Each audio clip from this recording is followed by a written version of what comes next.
Hello YouTube, ici Bricelco sur la chaîne YouTube Boy en direct live sur ma chaîne perso et on est parti pour un nouvel épisode d'à travers les cartes. Comme d'habitude je le dis, ça fait longtemps que j'ai pas fait d'épisode. J'ai enchaîné les ouvertures mais du jour au lendemain j'ai arrêté parce que la collection s'est terminée, mais ça ne m'empêche pas de raconter toujours autant d'histoires et de moments qui sont marquants à travers les cartes qui ont été créées depuis maintenant plus de 25 ans chez Konami. Et dans cet épisode qui a mis beaucoup de temps à être préparé, ben, vous comprenez maintenant pourquoi tout est dans le titre, hein. Les différents types de monstres qui ont existé jusqu'à le jour de ce live et donc de cette rediff. Donc, alors, déjà, première précision que j'ai à dire, comme d'habitude, hein, c'est un à travers les cartes qui pourrait dater avec un certain temps. Donc, la dernière extension qui est sortie officiellement, c'est Chaos Origin.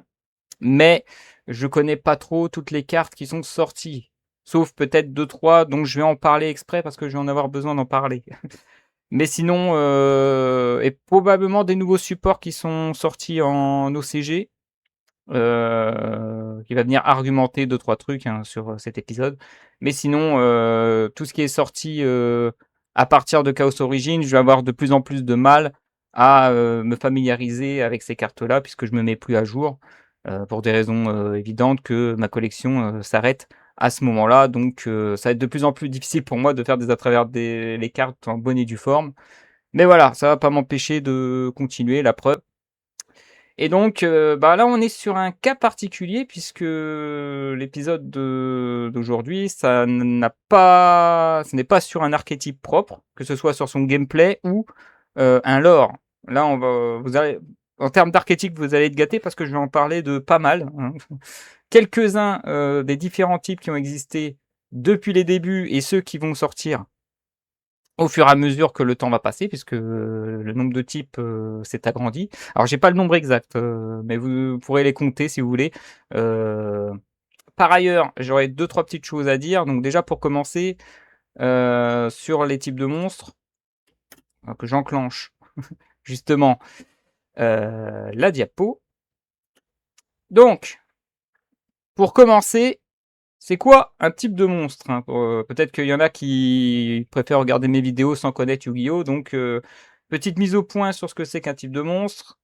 Quand on lit une carte, donc on prend n'importe quel monstre, là j'ai pris Ib, référence peut-être à ma vidéo sur Héritage du Monde, je sais pas, mais en tout cas, cette carte est un parfait exemple parce qu'il reprend tous les catégories, on va dire, de cartes qui existent en termes de monstres. Donc on va pas parler des magies, on va pas parler des pièges, ou du moins je vais mettre des parenthèses parce que je vais quand même en parler, mais parce que certains types ont des supports magie et des supports pièges, vous allez voir ça, pour pas trop spoiler non plus.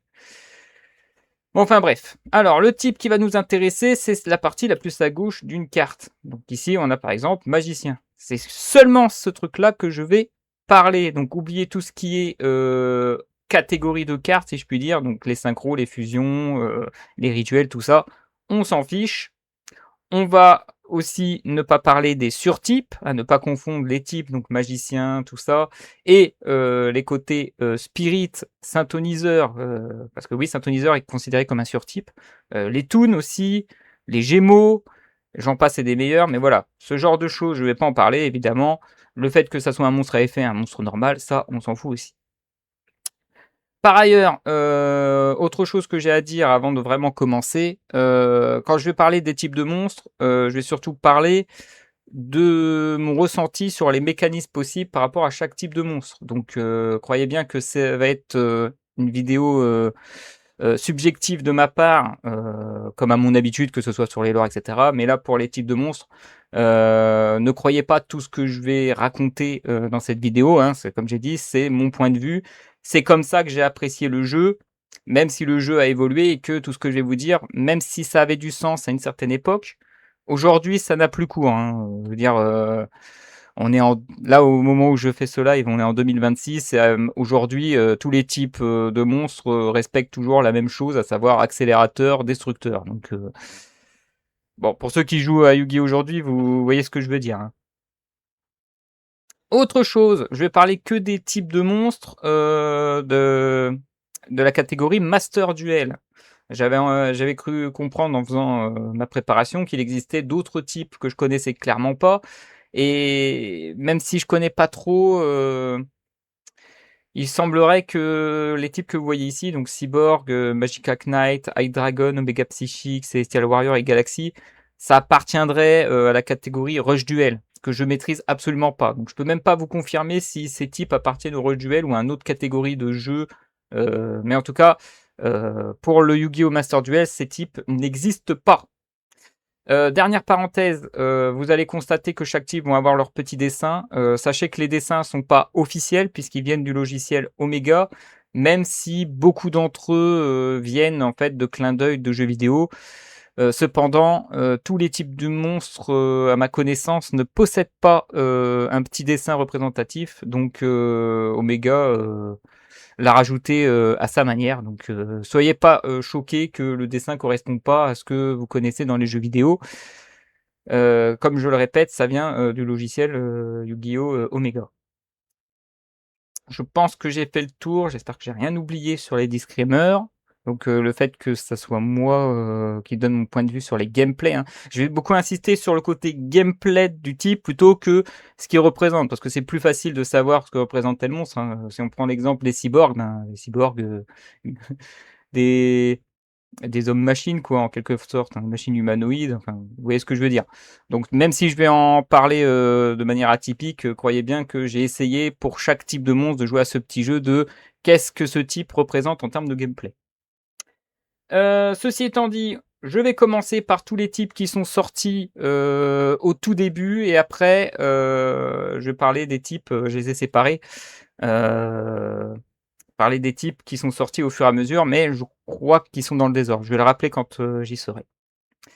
Allez, c'est parti. On va commencer par les bêtes. Je vérifie que tout va bien, nickel, tout on voit très bien.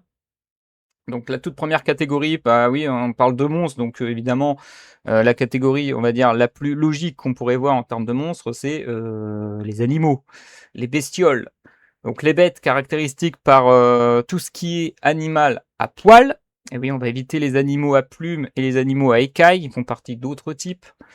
Et en termes de gameplay, c'est, on pourrait dire, le type basique, hein, ça commence par des petites créatures, amusantes et des créatures ultra puissantes type, gardien, hein. Je veux dire, c'est la loi de la jungle, hein, les faibles se font écraser par les plus forts et bah, les premières vraies grosses créatures bêtes, en termes d'archétype, si on peut appeler ça un archétype, ça vient du tout premier film avec, la catégorie pyramide de lumière et avec justement leur boss, représentatif, Teinen, le grand sphinx. Alors comme j'ai dit, voilà, on a les gros dominateurs, on a les petits faibles, qui peuvent servir aussi d'accélérateur. Je veux dire, les bêtes sont très connues pour leur chasse sauveteur puisque c'est un excellent, chercheur de bêtes de niveau 3 qui a fait ses preuves surtout à l'ère Exys, hein. Faire des Exys 3, c'est très facile avec le chasse sauveteur. C'est justement la raison pour laquelle il a été banni pendant un moment parce qu'à lui tout seul, il pouvait faire, pas mal de dégâts. Donc voilà, c'est le truc atypique, les petits animaux mignons et les gros, dominateurs. Alors en termes d'archétypes, mention honorable. Alors précision sur les archétypes, de type bête et pour tous les types, j'ai fait l'effort de chercher, merci les wikis pour ça, les archétypes qui ne prennent que ce type-là. Et oui, oubliez certains archétypes, qui sont plutôt hybrides, en fait, qui possèdent quelques créatures qui ne sont pas, du type en question. Donc, comme j'ai dit, soyez pas choqués si le type, qui pourtant représente le mieux ce type-là, ne fait pas partie, des archétypes que je présente. Il y en a beaucoup aujourd'hui. Il y en a plus de 300, hein, 300-350 que j'ai référencés, hein. Faut que je revoie mon tableau, mais voilà, des archétypes, c'est pas ça qui manque. Donc, je peux pas tous les mettre en une vidéo, sinon, ça durerait une éternité. Donc, parfait exemple, de petits créatures mignons qui peuvent être, plutôt destructeurs entre eux, on a les Ujama, hein, popularisés sur la série GX. Ça avait commencé avec seulement 3 et depuis ils ont eu plein de nouveaux supports et voilà, c'est un des exemples où l'union fait la force, hein. Je fais aussi référence à Gigabit, même si c'est pas un archétype, c'est plus un lore. Les Ojama sont un parfait exemple que plusieurs bêtes entre eux, hein, armée de chihuahua, arrivera à descendre n'importe quel gros chien, solitaire, hein. On a aussi les Melfi, tout aussi mignons, hein, mais les gros, voilà, c'est pas des gros dominateurs, c'est des gros, protecteurs, hein, De toute façon, tous les archétypes de type, faune et flore, ça va surtout être des petits, mignonesques et les grands, gardiens ou dominateurs. Donc, des archétypes, des types, pardon, des types, c'est pas ça qui manque. Alors ensuite, nous avons le guerrier. Alors le guerrier, lui, il faut attendre quand même pour voir vraiment leur origine. Excusez-moi, je cherche mes anti-sèches. J'en ai fait quelques-uns, hein, donc vu que c'est en live, hein, les aléas du direct peuvent arriver. Alors, c'est le deck de structure Triomphe du guerrier. Voilà, c'est ça qui m'a mis la puce à l'oreille sur comment le guerrier s'est différencié des autres. Ben, c'est un peu plus simple. Donc, le type guerrier avec son Guildford de la légende, un parfait exemple. Tout est dans son effet. Plus on va l'équiper d'armes, plus il devient puissant. C'est la caractéristique principale des guerriers, c'est qu'ils sont dépendants des cartes magie d'équipement. Ça va durer extrêmement longtemps, hein. Parmi les anciennes cartes, on peut noter un Benkei samouraï armé, hein. Pour les joueurs récents, Zulus, il l'a beaucoup utilisé pour troller ses adversaires comme ça.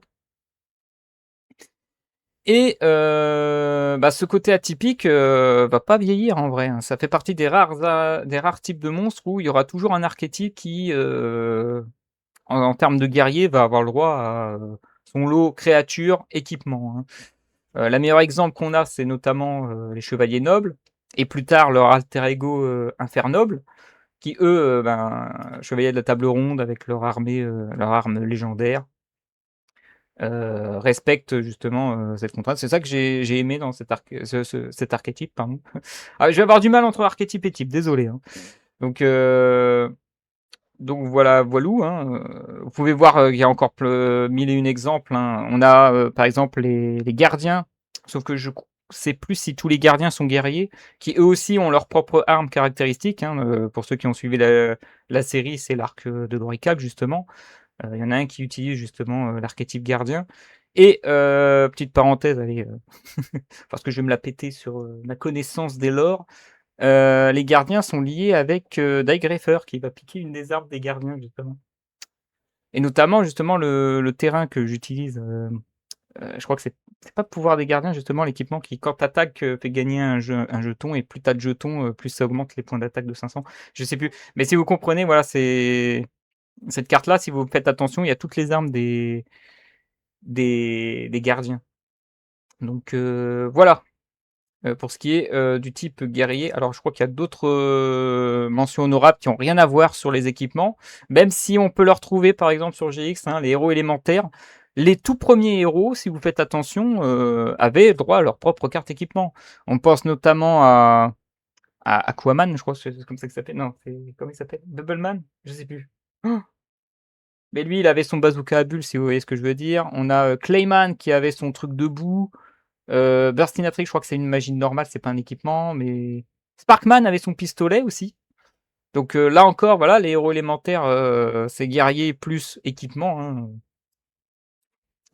Et on a aussi les 6 samouraïs, hein, purs guerriers, mais eux, ils sont moins dépendants des magies d'équipement. Eux, c'est plus des magies continues ou des terrains, ce qui est très rare, hein. Ça appartient plus à un autre type que je présenterai plus tard.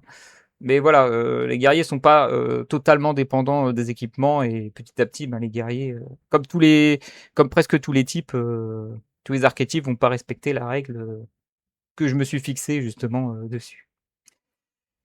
Ensuite, on a les bêtes guerriers. Alors, les bêtes guerriers, pas grand chose à dire, mis à part le fait que c'est la fusion entre un guerrier et une bête. Donc, et aussi bizarre que ça puisse paraître, ben, ça n'a strictement rien à voir avec le côté les petits sont faibles et les grands sont dominateurs. Donc, il n'y a pas de loi de la jungle. Ils sont suffisamment intelligents, on va dire, puisqu'en fait, c'est juste des animaux humanoïdes. Et quand je dis animaux humanoïdes, c'est tout type d'animaux. On peut commencer par une des bêtes guerriers les plus célèbres de Forbidden Memories. Alors sachez que je vais beaucoup parler de Forbidden Memories parce que, surtout pour les premiers types, hein, parce que c'est ça qui m'a permis aussi de bien comprendre ce que c'est que les types de monstres, hein, un jeu emblématique de PlayStation. Donc quand je parlais voilà, de bêtes guerriers de manière générale, on a la Féline numéro 2, C'est son nom sur Forbidden Memories. Je sais plus comment elle s'appelle en version française. Moi, j'ai que la version anglaise parce que c'est une carte qui coûte la peau du cul aujourd'hui. Parce que c'est des tournements pack, hein. Elle a jamais été rééditée, hein. C'est comme d'autres que je vais vous montrer. Il y en a une autre que j'ai mis pour un autre type. Elle fait mal à essayer de récupérer. Ah non, c'est bon, c'est la version française. J'ai cru que c'était la version anglaise. Bon, enfin bref, pour Forbidden Memories, petit rappel de cette créature qui est facile à invoquer, hein. C'est la fusion entre un monstre féminin et une bête. Vous obtenez féline numéro 2. Je ne sais plus si vous obtenez quelque chose de plus faible, mais techniquement, c'est la plus forte qu'on peut avoir en termes de bête plus féminin. Oui, parce que dans Forbidden Memories, vous allez voir, il y a des types qui n'existent pas, hein, comme féminin, comme Jar et comme un autre, mais ça, je le garde pour un autre type. Là, pareil, hein, on a une vraie fusion cette fois. Alors, j'ai pas réussi à avoir la version de Master Duel, j'ai pu avoir que celui de Speed Duel. Mais on voit bœuf de combat plus cavalier mystique. Je crois que le cavalier est plus bête que guerrier, et le bœuf de combat, il est plus guerrier que bête, hein. Donc, on voit le côté centaure, etc. Un des monstres les plus faibles, mais qu'on voit souvent pour ceux qui farment le mage de la prairie, c'est pour ça que je l'ai mis. Et comme vous pouvez le constater, comme j'ai dit, bête guerrier, c'est des humanoïdes bestiales. Donc, on a le côté humanoïde ici, on a le côté bestial, là pareil. Ça ressemble plus à une sorte d'insecte avec ses ailes qu'un animal à poil, hein. Donc, c'est pour ça que je dis, ça peut être la fusion entre des insectes et des humains, ça peut être la fusion entre des créatures maritimes et des êtres humanoïdes. Enfin voilà, c'est ça que regroupe le plus souvent les bêtes guerriers. En termes d'archétype, oui, parce que j'ai pas de mécanisme à proprement parler, à part cette présentation hybride, hein. Mais il y a quand même eu des bêtes guerriers qui ont été sympatoches, comme par exemple la confrérie Point de Feu, dont on voit la caractéristique esprit bestial et le côté humanoïde, hein. Et surtout, ce sont des bêtes qui savent manier une arme. C'est surtout ça que je voulais montrer, mais c'est plus un effet art visuel que équipement comme on a vu chez les guerriers. Autre exemple qui a même passé T0 en termes d'archétype, c'est le Zodiac. Ah, 2017, Zodiac, on pouvait pas l'oublier celui-là, hein. Et j'ai pas choisi n'importe lequel, hein. Le fameux Trident qui a été ban et plus tard qui va être déban pour permettre à un autre archétype d'être en symbiose avec celui-là. Mais qui peut oublier que les Zodiacs ce sont des bêtes guerriers parce que c'est les signes du zodiaque chinois, et les signes astrologiques chinois, ça représente surtout des animaux réels ou légendaires, hein. Tridor, je crois que c'est justement le dragon, si je me trompe pas. Je me trompe pas, ouais, c'est lui, c'est le dragon. On le voit surtout avec la queue ici. Et là, pareil, hein, c'est juste visuel, mais il sait manier une arme. Autre exemple d'archétype, parce que les bêtes guerriers, ça peut pas être que des hybrides, hein, ça peut aussi être des chevaliers, enfin des cavaliers ou autres. Parce que aussi bizarre que ça puisse paraître, j'avais l'impression que guerrier ancien c'était des guerriers, mais il fallait que je montre que c'est en fait un pur bête guerrier, il n'y a aucun guerrier. Donc là, c'est un peu plus what the fuck de se dire que les guerriers anciens, ce sont des bêtes guerriers. Pourtant, c'est le seul qui est sur un cheval, hein. Et enfin, pour les fans d'Arc 5, et pour montrer que, comme je l'ai dit, c'est pas que des créatures à poil, hein, ça peut être des créatures à plumes, on a l'éclair de lune. Enfin, je dis ça, mais c'est pas des créatures volantes non plus, hein, mais ça ressemble plus à des piou-piou, hein, j'ai envie de dire. Justement, des piou-piou, je vais les présenter plus tard. Alors ensuite, nous avons les magiciens. Bon, là, c'est aussi facile que le guerrier. Le magicien, bon bah, qui dit magicien dit forcément, tout commence avec lui, hein. Qui le connaît pas dans Yu-Gi-Oh! C'est un des deux monstres les plus célèbres, hein, si je puis dire, qui a encore eu le droit à des supports au moment où je sors ce live, hein. Ça commence à devenir vraiment relou et répétitif au bout de plus de 25 ans.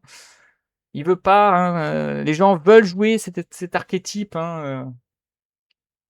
Et donc Konami continue à mettre des nouveaux supports, et du coup, bah, lui va être remplacé par un monstre à effet qui est lui-même, donc ça devient relou. Enfin bref. J'enlève cette parenthèse, mais vous avez compris. Donc le magicien sombre, quand vous regardez les épisodes de la première série, vous savez que Yugi accompagne toujours le magicien sombre de cartes magiques. C'est ce qui va faire... Merde, j'ai perdu le mot. C'est la caractéristique principale des magiciens, c'est que les magiciens sont toujours, entourés de cartes magiques qui permet de faire tout et n'importe quoi. Ça peut les booster, ça peut entraîner, du burn là, dans cet exemple. Bon, la puissance du mage, c'est plus un équipement, mais généralement, comme j'ai dit, les magiciens, ça va surtout jouer sur les cartes magiques. Alors il y a aussi des cartes pièges, hein, pour, magicien sombre. On pense notamment à chapeau magique ou, à cylindre magique. Mais c'est surtout les cartes magiques qui et surtout de alors, c'est l'ordre du magicien, je crois. C'est celui-là qui donne vraiment, toutes les caractéristiques des magiciens de l'époque. Tellement justement, en parlant de magie qu'il y a même un terrain qui leur est dédié qui dit: «Voilà, seuls les magiciens peuvent maîtriser la magie, les autres types, c'est mort». Donc Village secret des magiciens, justement est un énorme héritage, de la mécanique magicien utilise magie, les autres types, c'est non. Alors à double tranchant, je rappelle, hein, Village secret des magiciens, c'est si l'adversaire contrôle du magicien et pas vous, c'est lui qui a le contrôle, donc faites attention à ce magie de terrain. Alors, en termes de magicien d'archétype, on peut, venant tout droit, d'Ordre des magiciens, enfin en tout cas ça c'est l'héritage de l'Ordre des magiciens. On a l'Endymion. Alors je dis ça parce qu'à la base Endymion c'est plus l'héritage d'un autre archétype, qui s'appelle Bête mythique ou, le magicien sombre expérimenté, je crois que c'est comme ça que ça s'appelle, de toutes les couleurs, hein, magicien noir, magicien marron, magicien blanc, enfin magicien rouge. Qui eux, jouent avec, les compteurs magie et justement, aujourd'hui, on a l'Endymion qui est l'héritage de tout ça et donc le principe, c'est très simple, c'est plus vous utilisez la magie, plus les magiciens sont puissants, ce qui est normal. Parce que la magie, c'est ce qui fait le propre du magicien, hein. Dans tous les jeux RPG et cetera, quand il y a un magicien, c'est pour faire de la magie, hein. Pour, les soins et cetera, on a des prêtres, mais pour la magie, de feu et cetera, on a le magicien. Autre exemple, nous avons aussi les artisanes sorcières, qui eux aussi ont pas mal de cartes magiques qui leur est dédiées. Et ce qui est amusant, c'est que ben, j'ai fait cette petite parenthèse justement d'avoir mis ces deux-là, car il existe d'autres types magiciens, mais qui sont accompagnés d'autres créatures, notamment l'invoked, où le monstre principal est un magicien qui permet d'invoquer n'importe quel autre type. Donc faites attention quand même. Mais voilà, les magiciens font aussi pas mal de fusions avec leur magie. C'est comme ça que ça fonctionne, hein, pour ce qui est de l'invoked. Et si j'ai mis ça, c'est pour mettre la parenthèse qu'au moment où je fais ce live, on a eu dernièrement les épisodes de Yu-Gi-Oh! Chronicle sur justement les Magistus. Ensuite, nous avons les dinosaures. Alors les dinosaures, c'est exactement le même principe que les bêtes, sauf que ben, on est plus sur des animaux anti-kaikai. Donc on a les petits, hein, protecteurs, accélérateurs, etc. Comme pour les bêtes. Et on a les gros dominateurs. Mais là, quand on parle de gros dominateurs, c'est vraiment... là, on parle de clean de board, là où les bêtes ont du mal à attaquer tous les monstres d'un coup, hein. Donc, Tyranno Ultime, avec le fameux dex de structure des dinosaures. On a aussi son équivalent à 3300, mais lui n'attaque pas tout le monde. Mais en tout cas, c'est lui qui va inspirer plus tard un peu le mélange de Tyranno Ultime et de Tyranno supraconducteur, je crois que c'est comme ça que ça s'appelle. Et le Tyranno Ultime Conducteur, c'est vraiment le mélange des deux avec du burn en plus parce que certes, le Tyranno Ultime peut attaquer tous les monstres en position de défense, mais ça fait aucun dégât à l'adversaire. Lui, il pardonne 0. Donc, avec ses gros 3500. Hein. Donc les dinosaures sont vraiment connus pour leur grosse attaque destructeur, même si il y aura une rivalité entre eux et un autre type. Mais l'autre type a une autre caractéristique qui fait que la puissance brute ne suffit pas. Alors par contre, pour ce qui est des archétypes dinosaures, il n'y en a pas tellement, puisque justement, les dinos que je vous ai montrés ont fait énormément d'ombre aux archétypes dinos pendant très longtemps. Mais vous inquiétez pas, il y a quand même eu quelques petits lots d'archétypes qui ont fait leurs preuves, même si pour l'un d'entre eux, ça a servi de support. L'exemple que je peux vous donner en termes de on s'en fout de l'archétype, il y a juste une carte qui nous a intéressé pour à peu près tous les decks de l'époque, c'est justement le dino lutteur. Bien que l'archétype était plutôt fort, tout le monde se souvient surtout de Pancraceratops pendant l'éternal format de 2019. car c'était facile, de laisser l'adversaire commencer, puis d'invoquer spé un monstre à 2/6, attaque un monstre adverse et comme il a un effet rapide, de pouvoir se sacrifier pour détruire notre carte et ben, ça créait facilement du card advantage si l'adversaire voulait le gérer avant. Sauf que, le power creep fait très mal puisqu'il va être bientôt remplacé par un équivalent, psychique et j'ai spoilé un des autres types, c'est pas grave. Un petit cache-tira que je voulais dire. Par contre, une autre mention plus qu'honorable, ça a été, les Dinomorphia. Dinomorphia que j'ai bien aimé quand même comme, archétype. Alors faites pas attention comme d'habitude, hein, on parle de la puissance brute, hein, là on est sur du 4000, ça n'a plus aucun sens. Mais, il y a un contre-coup. En fait, le Dinomorphia fonctionne plutôt dans la mécanique où plus, enfin moins vous avez de PV, donc plus vous subissez de dégâts, même si l'archétype, veut que vous sacrifiez, la moitié de vos PV à chaque fois, plus vous devenez puissant. Enfin, plus le Dinomorphia devient fort. Voilà, c'est tout ce que j'avais à dire sur les dinos, hein, donc ils font partie des créatures qui ont la plus grande puissance, physique, hein, parce que c'est, l'héritage, qui veut ça, hein. Ensuite, bah, nous avons la fusion des 2, les dragons, qui, justement, en termes de puissance brute, font de l'ombre aux dinosaures et c'est pas plus mal puisque pour moi, les dragons, c'est un peu le mélange entre les magiciens et les dinosaures. Ils ont la puissance physique des dinosaures et ils ont la magie qui leur sont propres. Alors évidemment, dragon, comme pour le magicien, hein. Là, qui connaît pas le dragon blanc aux yeux bleus, hein? Et de sa fusion à 3 têtes! C'est les seuls que les gens connaissent, hein, en termes, de ceux qui connaissent pas trop Yu-Gi-Oh! Ils savent qu'il y a un dragon blanc et qu'il y a la même à 3 têtes, mais tellement eu de nouveaux supports avec 2 têtes et cetera que, bah, les gens qui connaissent pas Yu-Gi-Oh! Ben, ils s'en fichent, en fait. Lui plutôt, c'est lui. Donc j'ai pris, vraiment, celle qui est connue dans Forbidden Memories, hein. C'est avec celle-là que j'ai connu le dragon blanc. Je pense que tous les gens qui ont commencé Yu-Gi-Oh! Au tout début savent que c'est, cette version-là qu'on a connue. Va être remplacée, comme le magicien sombre par un autre artwork qui va lui faire beaucoup d'ombre. Mais moi, pour moi, ça restera toujours celui-là. Même si c'est la plus basique et la moins, la moins impressionnante, pour moi celle-là, bah, c'est un coup de cœur, hein. Donc comme je l'ai dit, les dragons, c'est le mélange des dinosaures avec leur puissance brute, mais aussi la magie. Eh oui, dans les débuts, on ne pouvait pas oublier Écrasement Destructeur, qui est un parfait exemple. D'ailleurs, pour la petite parenthèse, Dragon Blanc aux yeux bleus, ou l'archétype yeux bleus, est un parfait exemple avec toutes les cartes magiques qui permettent d'aller le chercher, de pouvoir clean le board, etc. Je veux dire, il fait une bonne rivalité avec le magicien sombre. Bon, évidemment, les dragons des archétypes, c'est pas ça qui manque. Au fur et à mesure des générations, on constatera que beaucoup des héros vont avoir aussi le droit à leur dragon, notamment le dragon poussière d'étoiles. Au début des synchros, il a créé quelque chose qui a complètement retourné le jeu, la protection de la destruction, par effet. Là où jusqu'à maintenant, il y avait toujours des cartes qui permettaient de gérer le board. Le dragon poussière d'étoiles paralyse ce mécanique et il fallait trouver autre chose.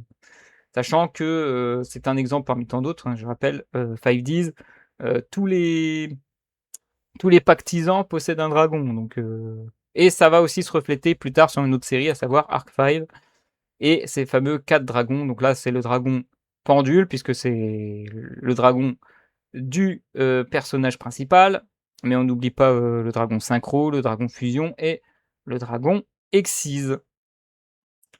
Donc, si je peux donner quelques archétypes justement, autres que l'histoire, on a, évidemment comment on peut pas parler du type dragon sans parler de l'archétype, qui a posé ce que j'appellerais, l'ère sombre de Yu-Gi-Oh! À savoir les maîtres dragons ou, pour ceux qui préfèrent la version anglaise, Dragon Ruler. Fameuse ère sombre où, Konami avait beau essayer de faire quoi que ce soit, ça ne voulait pas, les maîtres dragons étaient beaucoup trop puissants pour son époque et on finit par subir ce que, pour ma part, la pire banne qui puisse arriver à un archétype, hein. Enlever la moitié d'un archétype, d'être jouable, hein, je veux dire, c'est quand même il y a 8 cartes normalement. Il y a même eu 9, mais il y a surtout 8 cartes, hein, la version bébé et la version adulte de ces créatures et les 4 versions adultes ont été bannies parce qu'ils étaient juste trop forts.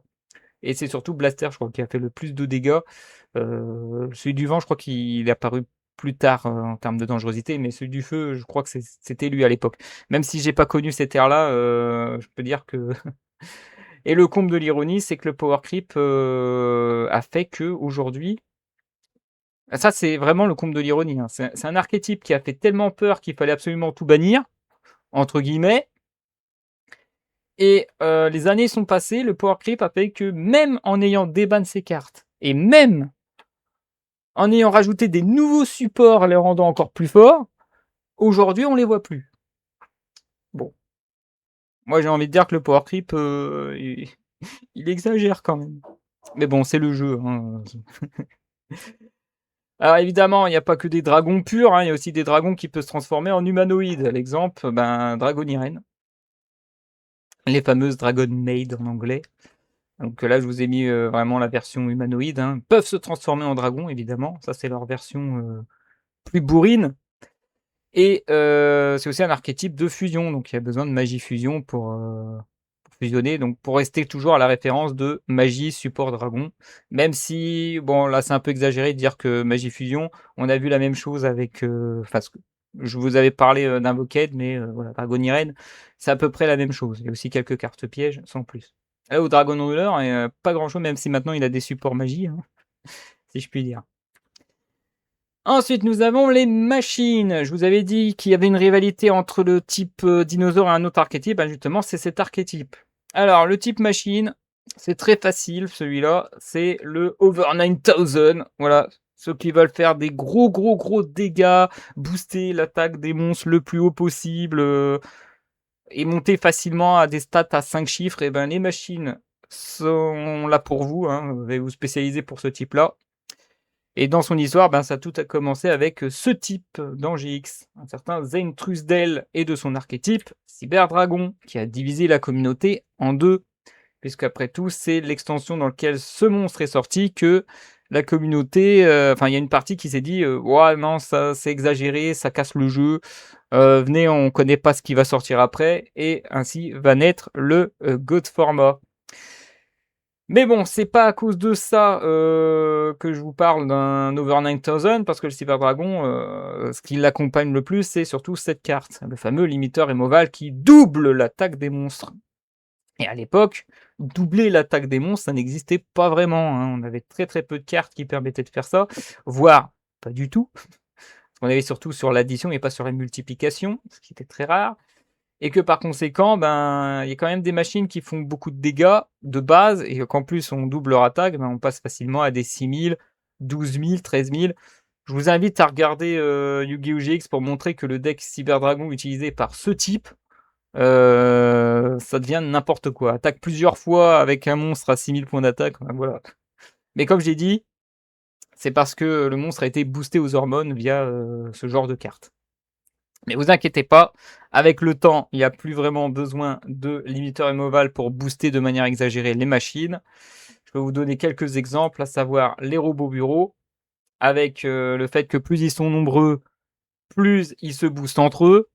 Du coup, ça permet de finir facilement avec une armée de robots à 3000, 3500, et encore, et je dis ça gentiment, même si ça ressemble un petit peu à Magidolls, parce que Magidolls fonctionne à peu près du même principe.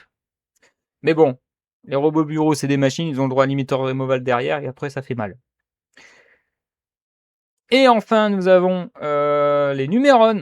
Alors les Numérons, eux, ils sont dépendants d'un terrain, même si c'est pas vraiment obligatoire, mais le terrain permet d'accélérer grandement le deck. Et comme vous pouvez le voir, il y a 4 monstres qui ont exactement le même effet, ce qui est extrêmement rare d'avoir 4 monstres différents qui ont exactement le même effet. Qui consiste là encore à doubler, encore un multiplicateur d'attaque, et on peut facilement monter en fonction du nombre de monstres adverses, hein, enfin, pas qu'en fonction du nombre de monstres adverses, mais en fonction de si vous arrivez à tuer, enfin à garder ou à tuer les monstres adverses rapidement ou pas.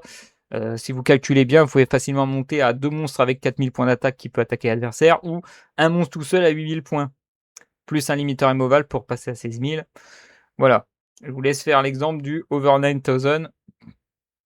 C'était le type machine.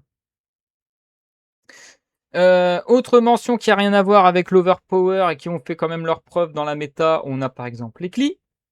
Alors Cli, je peux pas trop vous dire c'est quoi la mécanisme qui a fait que c'était destructeur, mais je sais juste que, quand Cli est sorti, les pendules étaient, au summum, de leur puissance avant le MR4, même si derrière il y a eu, est-ce que je l'ai mis ou pas? Non, je l'ai pas mis, c'est un autre type, donc je peux pas encore le dire.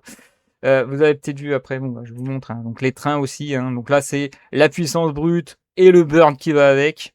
J'aurais pu même rajouter rouage ancien qui fonctionne à peu près du même principe que le train, avec la petite créature avec 1800 points de défense, une petite fusion facile à faire qui permet de se mettre en mode défense. Pareil, hein, pour voilà, c'est le super cuirassé, mais c'est l'autre train, l'autre canon. Tu le mets en def, tu fais un 1000 points de défense. Et lui, c'est le power-up qui permet d'attaquer et se booster en attaque. Donc, peut atteindre facilement 6000 points d'attaque. Et comme j'ai dit, chacune de ces machines possède le limiteur removal pour se booster encore plus. Donc, encore une fois, le over 9000, il est facile à faire. Et comme j'ai dit, parce que je me suis coupé moi-même, le CLI a révolutionné à peu près les pendules. Je sais pas trop s'il y avait d'autres pendules qui a marqué la méta, mais je sais que Cli, lui, il a vraiment marqué la méta. Avec un autre type plus tard, mais ça, je le montrerai quand je présenterai le type, puisqu'il est d'un autre type. Ensuite, nous avons le tonnerre. Alors, le tonnerre, pour ma génération et pour ceux de Forbidden Memories, ça, vous le connaissez. Si vous le connaissez pas, c'est pas normal, puisque le tonnerre, il est extrêmement connu. Alors, je rappelle, dragon plus tonnerre. Attention, il faut que l'un des deux monstres dépasse, enfin, ait au moins 1600 points d'attaque.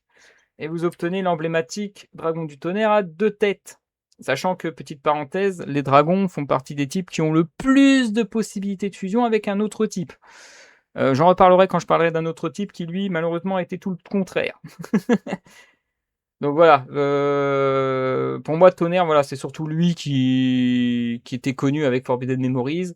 Et pas grand-chose à se mettre sous la dent en termes de mécanique, mais il faudra attendre quand même des années plus tard, à peu près 2018-2019, donc l'éternel format, pour que Konami fasse, comment dire, un hommage à ce monstre, puisque le Thunder Dragon aura droit à son archétype. Et avec la mécanique que je trouve être le genre de mécanique propre au type tonnerre, qui consiste à jouer avec des cartes de la main directement, et pas en mode seulement effet de défausse, hein. Là, si, il y a des effets de défausse, mais c'est pas des untraps, c'est des end power. Si vous voyez ce que je veux dire. Donc voilà, donc Dragon du Tonnerre, très bel héritage quand même si, bah, il y a des effets quand même un peu abusés, je trouve, même pour, l'époque, hein. C'est pour ça qu'en 2020, Thunder Dragon aura subi, sa banlist. Donc mécanique, propre au tonnerre pour moi, c'est surtout, le côté qui se coule avec la main. Donc c'est pour ça que je mets Dragon du Tonnerre. Il y a un autre archétype qui joue aussi sur ce mécanique, qui est sorti, justement sur Chaos Origins. Alors le nom c'est, Blitzclick. Alors si j'ai bien compris, la mécanique de cet archétype, c'est, montrer une carte de la main pour, un effet qui se coule. Alors soit en mode untrap, soit en mode, power comme, pour, les Thunder Dragons, mais eux, il faut qu'ils se défaussent de la main ou s'activent, lorsqu'une carte, tonnerre active son effet depuis la main, si je ne me trompe pas. Ça fait longtemps que j'ai pas touché, à Thunder Dragon, je sais plus trop les mécanismes, mais voilà, toujours est-il que, Blitzclick donne bien cet héritage de la mécanique que j'ai reconnue, par les Thunder Dragons. Alors, vous inquiétez pas, il y a encore d'autres archétypes, hein, comme j'ai dit dans l'histoire. Il y a eu d'autres tentatives, mais c'était plus plagiat, hein, j'ai envie de dire. On avait notamment les hommes batteries, qui aujourd'hui ont servi de support pour le Thunder Dragon. Et eux, ben, comme vous avez pu le constater, c'est plus vous aviez d'hommes batteries, plus ils se gagnaient en puissance. Je mets ça entre guillemets, allez, parenthèse guillemets, je sais pas comment je vais faire les gestes de main. Mais voilà, il faut autant de la même créature, ce qui est pas très efficace. Là où plus tard, vous avez vu, les machines et Magidolls vont faire exactement la même chose avec les robots bureaux et Magidolls justement. Et en termes de tonnerre, on a aussi les sprites. Alors les sprites, c'est plus un archétype. Je peux pas dire support parce que voilà, c'est c'est le côté qui se coule qui a rien à voir avec ce qu'on a vu jusqu'à maintenant. Donc là, c'est le spamming de la main. Chose que ça fait longtemps qu'on n'avait pas vu. Ouais, on peut dire quand même qu'il respecte le côté propre au tonnerre où tu utilises le maximum de cartes de ta main, mais pas en mode j'active l'effet pour ça. Non, c'est juste, voilà, ça invoque spé depuis la main, Blitzkrieg révèle depuis la main et Thunder Dragon défausse depuis la main. Bon, acceptable, j'ai envie de dire. Alors ensuite, on va présenter le type Aqua. Enfin, je vais présenter le type Aqua. Et là, je vais rajouter une parenthèse parce que c'est pas un type que je vais présenter, c'est 3 types parce qu'ils ont à peu près la même caractéristique. C'est juste que la différence, c'est leur forme en quelque sorte. Je vais grossir vraiment le trait par rapport aux autres types. Donc on va les enchaîner assez rapidement. Donc le type Aqua est le premier que je vais présenter, mais la mécanique principale de ces 3 types va tourner autour du magie de terrain Umi. Et oui, certaines créatures ont des boosts de puissance quand Umi est sur le terrain. Et Umi booste aussi encore leur puissance aussi. Sauf qu'on va avoir un problème parce que Umi, c'est pas le seul terrain de base qui a existé. On a Sogen, forêt, Yabi, désert et montagne. Ouais, je crois que je les ai tous. Non, il m'en manque un. Forêt, non, forêt, je l'ai dit. La plaine. Sogen, c'est plaine. Je vais faire de gauche à droite. Umi, montagne, plaine, ou prairie, ou Sogen. Forêt, désert, Yami. Non, c'est bon. Je les ai tous dit.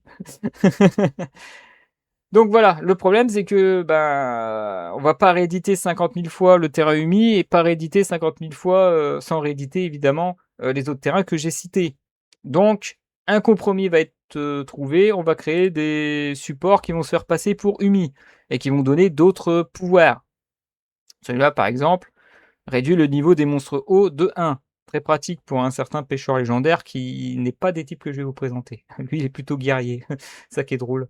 Si je me trompe pas, hein. Peut-être que je dis des bêtises, mais moi, il me semble qu'il est guerrier. Bon, enfin, toujours est-il que, bien que les 3 types fonctionnent autour de ça, on va essayer de voir s'il y a quelque chose qui les différencie autre que visuellement. Parce que là, à quoi c'est tout ce qui est pas animalier, qui est dans l'eau, si je puis dire. Alors, l'exemple le plus atypique, c'est les blobs. Blob qui est très connu sous la mécanisme de changement de propriétaire. C'est-à-dire que si lui, il change, il passe de votre contrôle au contrôle adverse, on voit un gros qui se coule à l'adversaire. On va avoir un archétype qui fonctionne totalement à l'inverse, en héritage, je dirais, d'Améba, à savoir Berceau Gris. Où Berceau Gris, c'est vole les monstres adverses.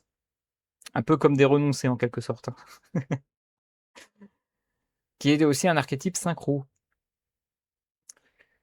Autre qui n'a rien à voir avec les blobs, parce que comme j'ai dit, Aqua c'est pas que des blobs, mais qui ont des mécaniques totalement différentes, bien que j'ai dit que l'Aqua c'est surtout sur le contrôle de vous, de l'adversaire.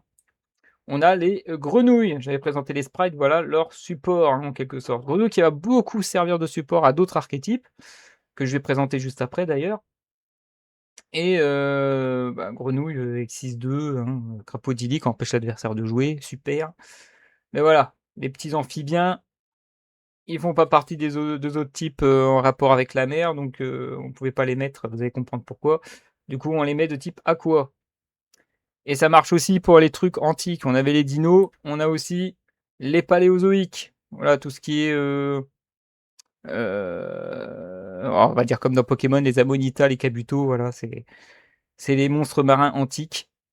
Vont faire partie du type aqua, spécialisé aussi dans les cartes pièges, parce qu'ils ressemblent un peu à un autre type, puisque ce sont des invertébrés.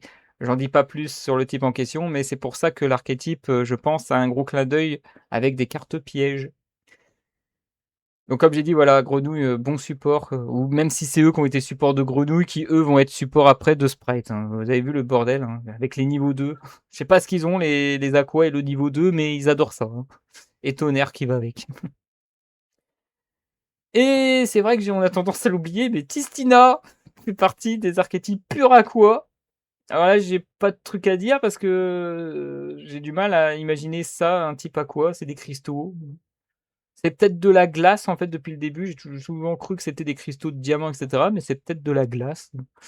Pourquoi pas, la glace et de l'eau, Là, je peux pas vous dire. Même les mécaniques, je connais pas du tout de Tistina. C'est juste que je voulais vous montrer ça pour dire que les aquas, ben, c'est pas que des animaux, ça peut être aussi, je sais pas, des élémentaires d'eau. Ensuite, nous avons le poisson. Et ben, pas grand-chose à dire sur le poisson. Enfin, si, on avait le poisson arc-en-ciel, tout ça, mais bon, il n'y a pas de mécanique à travers eux. Bah, les poissons, bah, je veux dire, qui connaît pas les poissons, donc, pour donner des archétypes, même s'ils ont plus servi de support, notamment Aura Blanche, hein, qui a beau avoir eu des supports et un archétype qui lui est propre, on se souviendra surtout de Baleine en tant que support synchro pour les types eau, pour d'autres archétypes. Et on a aussi le Gothi. Ah oui, Gothi, on a plutôt tendance à confondre avec Aqua, mais ils sont tous poissons. Et poissons assez amusants qui tournent autour du bannissement de leur propre carte et de leur réinvocation et Excel Synchro, qui fait référence à un autre archétype que j'apprécie particulièrement, n'est-ce pas? Que je me suis servi d'ailleurs d'eux en tant que support. Et si j'ai mis le Gothi, à part que ce sont des poissons qui jouent sur le bannissement, mais comme vous pouvez le voir, comme j'ai dit, hein, les types poissons, ils ont pas de mécanique qui leur sont propres, à part le truc autour de Umi. Et encore, là, je vous ai présenté 2 archétypes qui ont rien à voir, mais il y a quand même des petits poissons qui ont le droit à leur boost. Ah oui, j'avais oublié qu'il y avait aussi les poissons Borg. Lui, par contre, il a bien servi, hein, une belle saloperie qui a été bannie. Je sais plus trop pourquoi, mais en tout cas, il y a quelques poissons Borg, ouais, on a tendance à dire que c'est des machines, mais voilà, il y a des petits poissons au milieu, qui ont bien fait chier la méta pendant un moment. Peut-être parce qu'il est niveau 1, si je me trompe pas, pour faire, facilement un renoncé. Je sais plus trop. Voilà. Et enfin, le dernier type en question, en rapport avec Umi, c'est les serpents de mer. Alors les serpents de mer, ça a pas trop fait, ça m'a pas trop tilté, sur Forbidden Memories, hein. On n'a pas beaucoup, même si je crois que le serpent de mer peut évoluer en dragon du tonnerre à 2 têtes. Je crois que je sais plus, il y en a un à 1600, faut pas confondre, c'est pas un dragon. Mais bon, si je peux mettre quand même des archétypes, qui tournent pas seulement autour de Umi, on a, les profondeurs. Donc un archétype qui joue surtout sur, groupe de rock, si je puis dire. La diva qui a sa version synchro, et cetera. Et on a aussi l'Atlantide avec ses supports Sirène Mur. Je vais pouvoir enlever l'anti-sèche d'ailleurs. Qui a marqué la méta, hein, en rivalité avec Avatar Roi du Feu, qui fait partie d'un autre type. Mais Atlantide plus Sirène Mur, on a vu qu'il y a des supports qui les met ensemble, puisqu'après tout, ils font partie du même lore.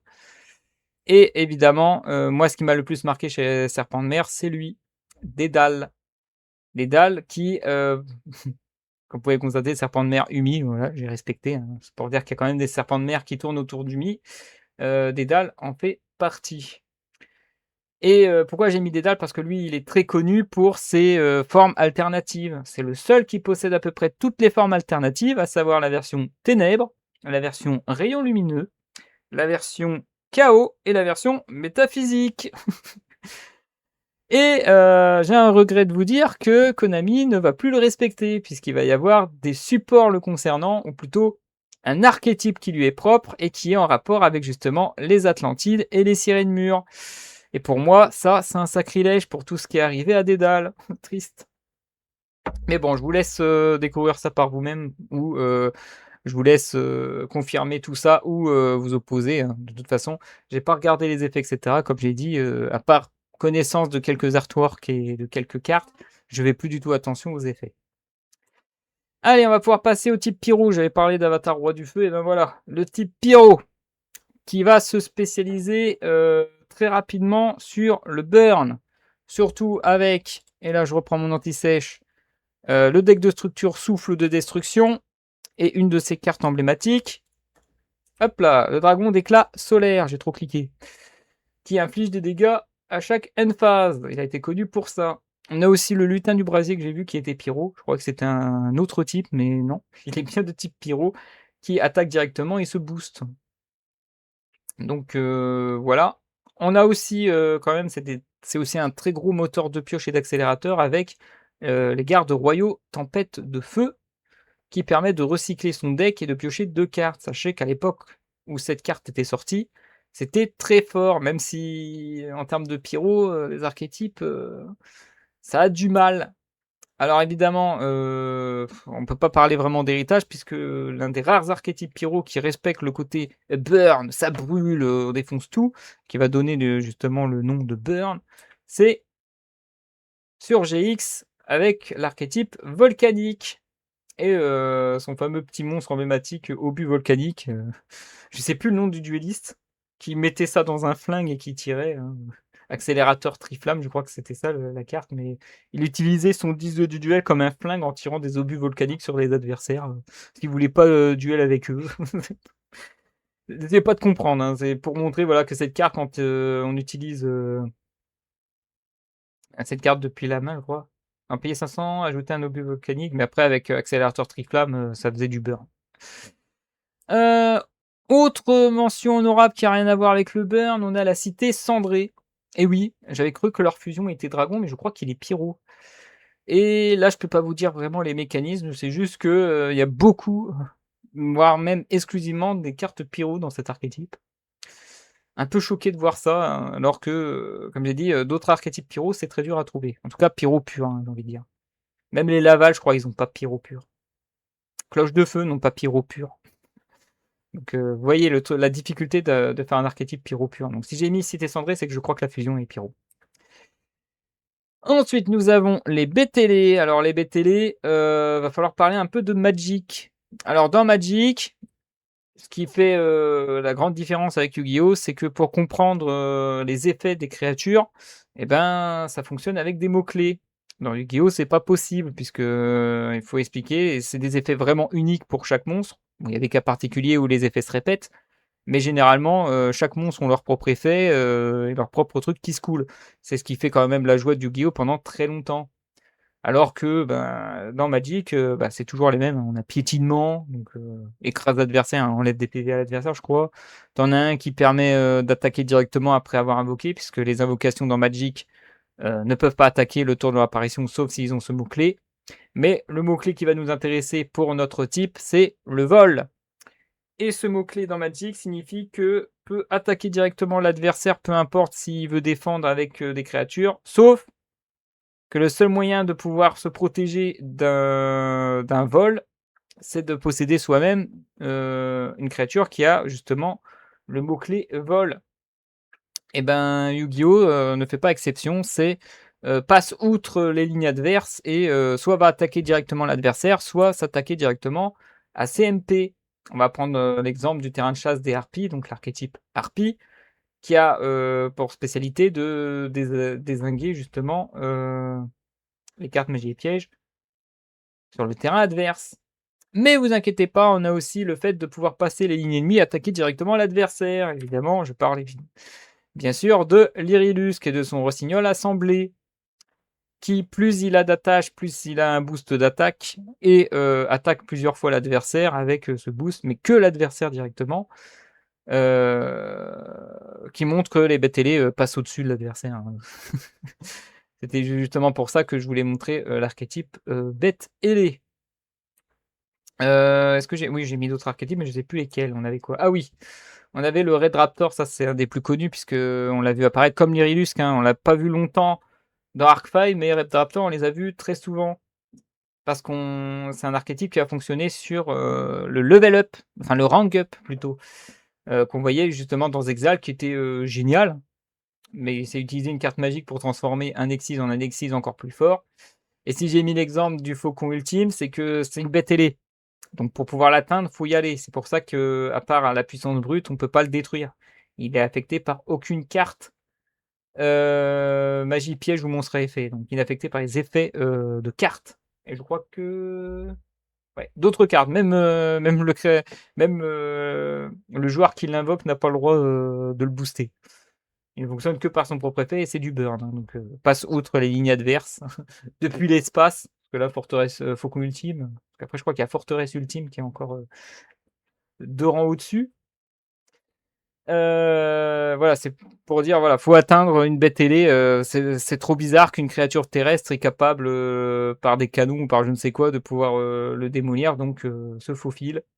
Inatteignable Et il y a même une forteresse volante, en synchro, non, en Exys, un autre Exys qui est pas, Red Raptor, mais je crois que il est pas BTL lui.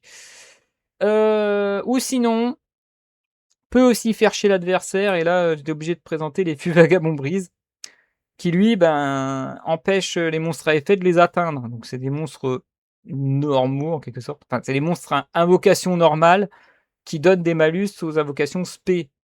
Parce que, comme j'ai dit, toujours sur la mécanique de bête télé, difficile à attraper et peut passer à travers les forces adverses et les poignarder dans le dos. Là, les fûts Vagabond Brise, c'est le parfait exemple. C'est pour ça que l'attaque à défense de M-Pen divise par 2 l'attaque à défense des monstres invoqués spé. Ils passent par derrière, les poignardent dans le dos. Faut se dire ça, hein, chez les fûts Vagabond Brise. Même si c'est difficile de se dire qu'un spamming de l'invocation normale, c'est pas normal justement dans Yu-Gi-Oh! Chacun son truc. Alors ensuite, nous avons les rochers. Et là, les rochers, comment expliquer? Moi, j'ai une théorie qui dit que le rocher fait partie des types que Konami a eu beaucoup de mal à trouver un mécanisme. Parce que le rocher a une longue histoire en termes d'archétype qui a foiré sur les mécanismes du type rocher.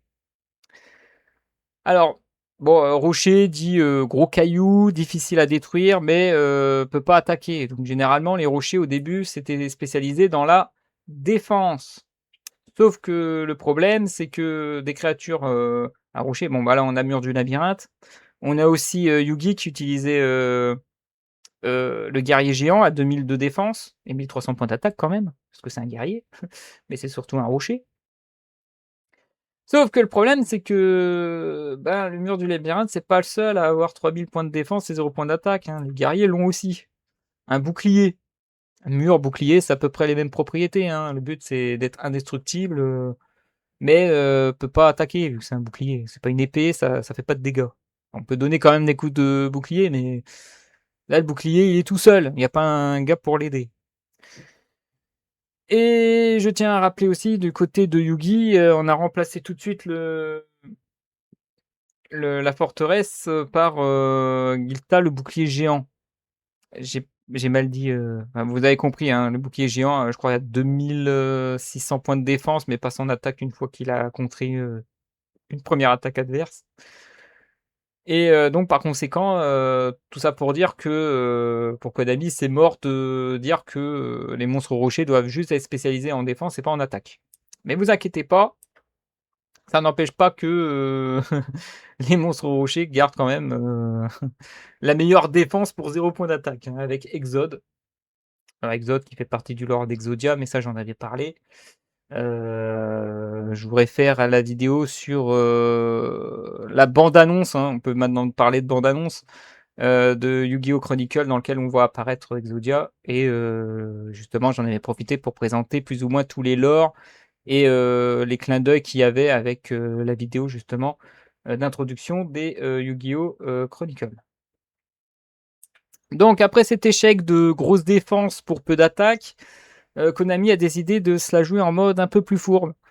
En mode Indiana Jones, si je puis dire, puisque les monstres rochers, pourquoi pas, pourraient servir de décoration, donc avec leur grosse défense. Et puis les pauvres aventuriers qui veulent piller les trésors des pyramides, etc., leur tournent le dos et d'un seul coup, paf, allez, ils passent en mode attaque, voilà, c'est des gardiens. Donc est apparu la mécanisme d'invocation flip. Et pas le flip tout court, ça c'est un autre mécanisme qui va appartenir surtout à un autre type, vous allez voir. Donc voilà, c'est voilà, de la déco, une porte, voilà, une porte banale, et là tu fais pas attention, paf, il t'attaque, et là il se remet en défense, puis il se rattaque, puis il se remet en défense. Et là, ben, c'est les effets qui se coulent, là, c'est le monstre retourne dans la main, donc il se prend une porte dans la gueule, il revient, infirmier. Sauf que là encore, on a un problème, le type rocher n'a pas le monopole de ce mécanisme, puisqu'on va avoir par exemple des bêtes télé, comme oiseau furtif, enfin une bête télé en particulier. On va aussi avoir un autre type que j'ai pas encore présenté, qui va avoir le droit justement à ses invocations flip. On a un troisième type que j'ai pas encore présenté aussi, qui va avoir le droit à ses effets flip pour piocher des cartes. Pensez à la carte. Je pense, voilà, Delacuda, Nuée de Scarabée, Nuée de Sauterelle, voilà. Ce sont pas des types rochers et pourtant fonctionnent à la même mécanisme. Donc encore une fois, pour Konami, c'est perdu, faut trouver autre chose. Puis ils se sont dit, ouais, il y a des rochers, mais il y a aussi quelques trucs de métaux qui peuvent fonctionner en tant qu'aimants, et si on faisait une sorte de mécanisme où des aimants, s'emboîtent entre eux pour créer une sorte de Mégazord, mais version aimantée. Donc ainsi est né, l'archétype guerrier magnétique. Et justement alpha, bêta et gamma et leur, fusion qui sont pas vraiment une fusion, hein, c'est un monstre à effet, qu'on va mettre justement dans le deck de Yugi. Sauf que fausse bonne idée, on a un plagieur qui s'appelle Kaiba et qui veut faire exactement les mêmes mécanismes que Yugi, puisqu'après tout Yugi c'est le meilleur joueur, donc quoi de mieux que de l'imiter en faisant d'autres cartes.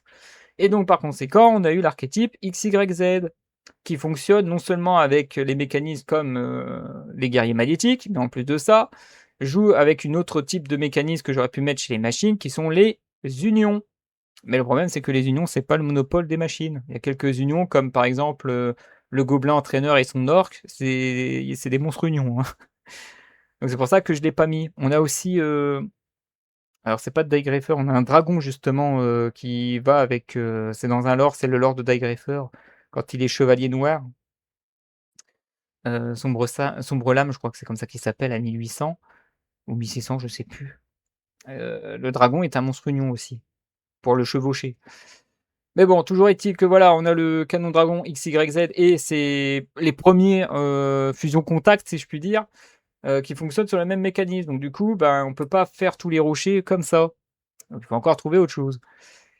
Et après une longue attente, il semblerait que Konami a trouvé enfin un mécanisme qui est propre au rocher, mais pour l'instant, c'est propre à un archétype, à savoir les inflexipateurs et leur mécanisme d'excavation. C'est comme ça qu'on a appelé ça. Donc, l'art de prendre des cartes du dessus du deck, montrer la plupart des cartes, c'est ça? Je sais plus la mécanique. Remonte-moi le boss, c'est voilà. Vous pouvez dévoiler 5 cartes dessus du deck. Si vous le faites, vous pouvez renvoyer un nombre de cartes contrôlées par votre adversaire à la main inférieur ou égal au nombre de monstres rochers dévoilés. Et aussi, vous placez les cartes dévoilées en dessous du deck. Voilà, c'est vous montrez.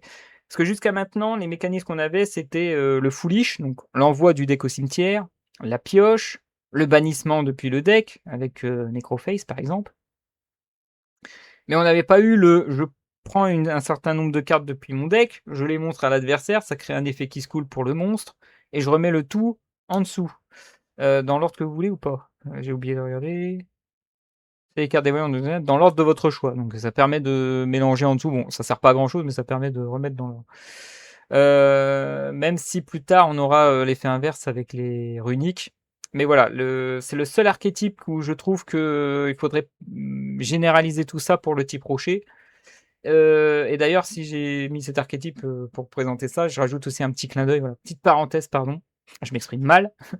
Petite parenthèse, Inflexipateur, j'ai entendu dire qu'il y aura des nouveaux supports et que parmi les nouveaux supports, on a enfin la révélation sur les Illusiens qui font partie maintenant du lore des Inflexipateurs. Donc on sait maintenant de qui il s'agit et on sait précisément c'est quoi ce caillou. On avait jusqu'à maintenant chez les deux cartes Illusiens la théorie comme quoi c'était des inflexipateurs, mais on a eu la preuve que tout récemment, en tout cas au moment où je fais ce live. Je rappelle qu'on est en juillet 2026 au moment où je fais ce live. Voilà pour la petite parenthèse, on va pouvoir continuer avec d'autres archétypes qui, ouais, mention honorable, qui fait pas partie de l'histoire que j'ai racontée, mais qui ont essayé quand même, hein. Faut donner comme exemple les Triamides. Triamide, je sais plus trop les mécanismes que ça fait. Je crois que c'est pareil, hein, en termes gardien, avec je crois beaucoup de magie de terrain ou magie continue qui permet de les booster. Et on a aussi les fossiles. Alors fossiles, je crois qu'il y a certains qui sont des guerriers, attention. Et là, on a un gros dino qui a son petit clin d'œil avec sa grosse attaque de base. Eh oui, hein, t'as beau être devenu un rocher avec tes os, tu restes quand même un dino. Donc voilà pour les petits mentions honorables rochers. On va pouvoir passer au type elfe. Alors le type elfe, voilà, il y a un truc très facile à dire, c'est qu'on a eu une erreur de traduction en France. Car le type elfe, c'est pas les archers à grandes oreilles. Eh oui, les traducteurs français se sont trompés. Il faut prendre la version anglaise pour comprendre les catégories de monstres qu'on a chez les types elfes, avec le mot fairy qui veut dire le type fée. Sauf que c'est pas vraiment, que des fées qu'on aura pour ce type-là. On aura, justement, les fées, donc les petites créatures toutes mignonnes. Et évidemment, j'ai pris, la Clémasse, hein, enfin c'est le nom qu'on a sur Forbidden Memories, qui est le monstre le plus puissant de Simon Murant, que j'aimais bien utiliser justement avec une bête pour faire justement, la féline numéro 2. On pouvait aussi, la fusionner avec un rocher qu'on a vu précédemment pour faire une sorcière des sables et c'est 2100 points d'attaque. Ça, c'est des monstres qu'on peut faire par accident ou qu'on peut découvrir quand on affronte K, le maître des duels. Donc fin de la parenthèse, Forbidden Memories. Donc ça, c'était pour dire qu'il y avait les petites fées, toutes mignonnes et on va dire généralement, healeuses, même si c'est pas totalement le cas. Et on aura ensuite les anges qui sont plus, purificateurs. Alors attention, quand on parle d'anges, on dit pas que ce sont des destructeurs ou des tueurs. Non, les anges, ils tuent pas, ils ne détruisent pas, ils purifient le mal. J'en avais fait justement une vidéo sur un des archétypes que je vais vous représenter dans quelques instants, qui sont, vraiment, l'archétype typique, des anges pour le type elfique. Alors, petite nuance sur, la catégorie fée, puisque, avec le temps, Yu-Gi-Oh! Va changer un petit peu la donne. Parce que certes, on a des mignonnes petites fées. Alors, en termes d'archétype fée, on a musique, mais en vrai, même si elle ressemble plus à une fée qu'aux autres créatures musiques, on est plus sur, on va dire, les magical girls. Donc, croyez bien que des archétypes magical girls qui prennent le type elfe, on en a. Faudrait que je regarde si Solfacor fait partie aussi des types elfes. J'ai pas fait attention. Il me semble que oui, hein, ça dépend du l'elfe. Bon, plus féerique et aussi divine, on a les Vernusylphes, les petites elfes de type terre, hein, parce que oui, le type fée n'a pas que le type lumière. Hein. C'est pas parce qu'on a des fées que tout de suite, ça y est, c'est que la lumière. Donc là, Vernusylphes, elfe, terre. Et encore des Magical Girls avec les Farstar. Ceux-là, ils sont beaucoup plus connus. Ils ont fait un petit peu la méta, surtout avec Candina et la magie de terrain. Et j'ai perdu le nom de l'autre qui burn comme un connard. Parce que elle, c'est l'accélérateur avec le terrain. Voilà, c'est une carte Farstar. On cherche le terrain et après, on cherche la carte piège aussi. Hein. Un carneuillet. Tout le monde connaît Farstar à cause de ses mécanismes et aussi des problèmes qu'on a eu avec Sky Striker plus tard. Mais enfin bref, donc ça c'était pour les types fées et Magical Girl. Maintenant, on va parler des anges. Donc, comme j'ai dit, les anges, c'est pas des destructeurs, c'est des purificateurs ou des boosters. On a vu avec l'ange de loyauté qui booste la lumière en contre-attaquant. Donc, si vous avez une grosse machine qui attaque un monstre lumière, faites gaffe. Alors, évidemment, on ne peut pas parler des anges sans parler des seigneurs du temps. J'ai fait une vidéo qui donne tous les détails sur pourquoi, du comment les seigneurs du temps ont ce genre de mécanisme et pourquoi je dis, encore une fois, que les anges, ils détruisent pas, ils purifient le mal. Et on a aussi, à contrario, les anges déchus, qui sont des elfes ténèbres, pour la simple et unique raison que eux vont mélanger un peu l'archétype ange qu'ils étaient ou qui sont, et un autre type que je vais présenter tout de suite, puisque là, vous pouvez voir, c'est la petite mécanisme de l'autre type, parce que ce sont des anges déchus. Et qui dit ange déchu dit obligatoirement démon, le prochain type que je vais présenter. Bon, le type démon, vous l'avez vu chez les anges déchus, ils vont fonctionner sur la mécanique du sacrifice. Sacrifice quoi? Eh ben, un peu de tout. Ça peut sacrifier le sang de son utilisateur. Donc là, on parle de PV, hein, on va pas vraiment se tailler les veines en plein duel. Mais voilà, l'invocateur doit sacrifier ses PV pour invoquer des monstres surpuissants qui va obéir à ses ordres. Bon, après, on parle de démons, hein, ça peut se retourner très vite contre son maître. Mais on ne peut pas que se contenter de sacrifier des PV, on peut aussi défausser sa main, on peut aussi sacrifier d'autres monstres pour en invoquer des plus puissants, hein. On fait un pentacle, on sacrifie un animal. Bon là, il s'agit de 3 petits démons pour en invoquer un gros puissant. C'est l'exemple de Raviel. On peut sacrifier des MP, parce que les autres bêtes divines, bêtes sacrées, pardon, fonctionnent sur les mêmes mécanismes avec des magies ou des pièges. On peut bannir des cartes du cimetière, on sacrifie le cadavre de quelqu'un en offrande pour un démon. Comme j'ai dit, on peut défausser des cartes. Généralement, les démons, ça fonctionne sur la mécanisme de la coste. Donc, faut payer un coup pour pouvoir invoquer ces créatures. Je dis bien de manière générale. Alors avec le temps, les mécanismes vont bien évoluer, ça va même, être encore mieux. Donc, parmi les archétypes récents qui fonctionnent sous ces mécanismes de cost, on a, l'archétype œil maléfique, avec justement l'œil maléfique de Sélène où plus tu sacrifies tes PV, plus la créature qui est équipée d'œil maléfique devient puissant. Et oui, on a tendance à se dire que les guerriers, c'est les équipements, mais il existe quelques équipements maudits, donc plus pour les démons que pour les guerriers. Et que dire, d'un archétype démon avec de cost, sans parler de, l'Heir of Darkness, donc Antre des ténèbres, qui permet justement de transformer les monstres adverses en ténèbres et de pouvoir les sacrifier pour, justement utiliser, les pouvoirs de vos propres démons. C'est-à-dire que c'est plus vous qui devez sacrifier vos propres cartes ou vos propres PV, c'est l'adversaire qui vous les offre gracieusement. C'est pas génial ça? Enfin bref, voilà pour ce qui est, du type démon. On va pouvoir passer au type zombie. Alors le zombie, c'est extrêmement simple. Les zombies vont fonctionner autour du cimetière. Ils vont se réinvoquer, ils vont retourner dans le deck, enfin ils vont surtout, voilà. On les envoie au cimetière, ils reviennent. Donc, destruction, renaissance, destruction, une naissance, c'est pour dire qu'ils sont immortels en quelque sorte.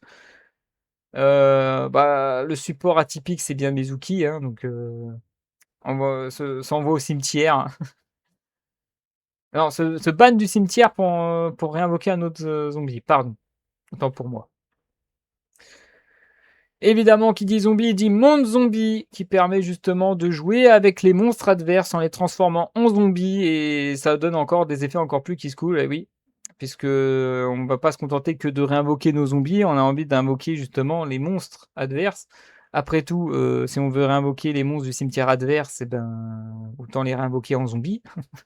Si vous comprenez ce que je veux dire, j'espère, parce que là, je m'exprime extrêmement mal, j'en suis désolé. Mais voilà, le monde zombie a justement pour but de dire: «Bon, bah, quitte à invoquer des zombies, autant que ça soit les monstres adverses qui sont transformés, quoi». Voilà, et d'ailleurs, le monde zombie, comme pour l'Heure of Darkness, empêche l'adversaire de jouer, tel ou tel type puisque, par exemple, un chasse-sauveteur, même si bon, là, c'est mauvais exemple parce que ça vient du deck, mais si la carte dit, «Invoquez depuis votre cimetière un monstre tonnerre», bah, ça marche beaucoup moins bien. Donc c'est vraiment, casse, le rythme de l'adversaire comme ça. Donc Lair of Darkness pour l'attribut, monde de zombies pour le type.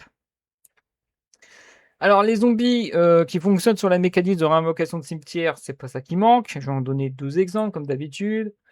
Alors là, c'est vraiment, on peut pas faire meilleur exemple que Meyakashi et Daki qui est le moteur principal. Sachant qu'avec les nouveaux supports à ma connaissance aujourd'hui, la première fois que c'était sorti, on allait de Link 2 à, Synchro 3. Sachant que c'est Synchro 3, Synchro 5, 7, 9, 11, qui est extrêmement rare, 11. Et c'est tout, Synchro 11. Et après, on passait à Link 2, toujours avec Daki.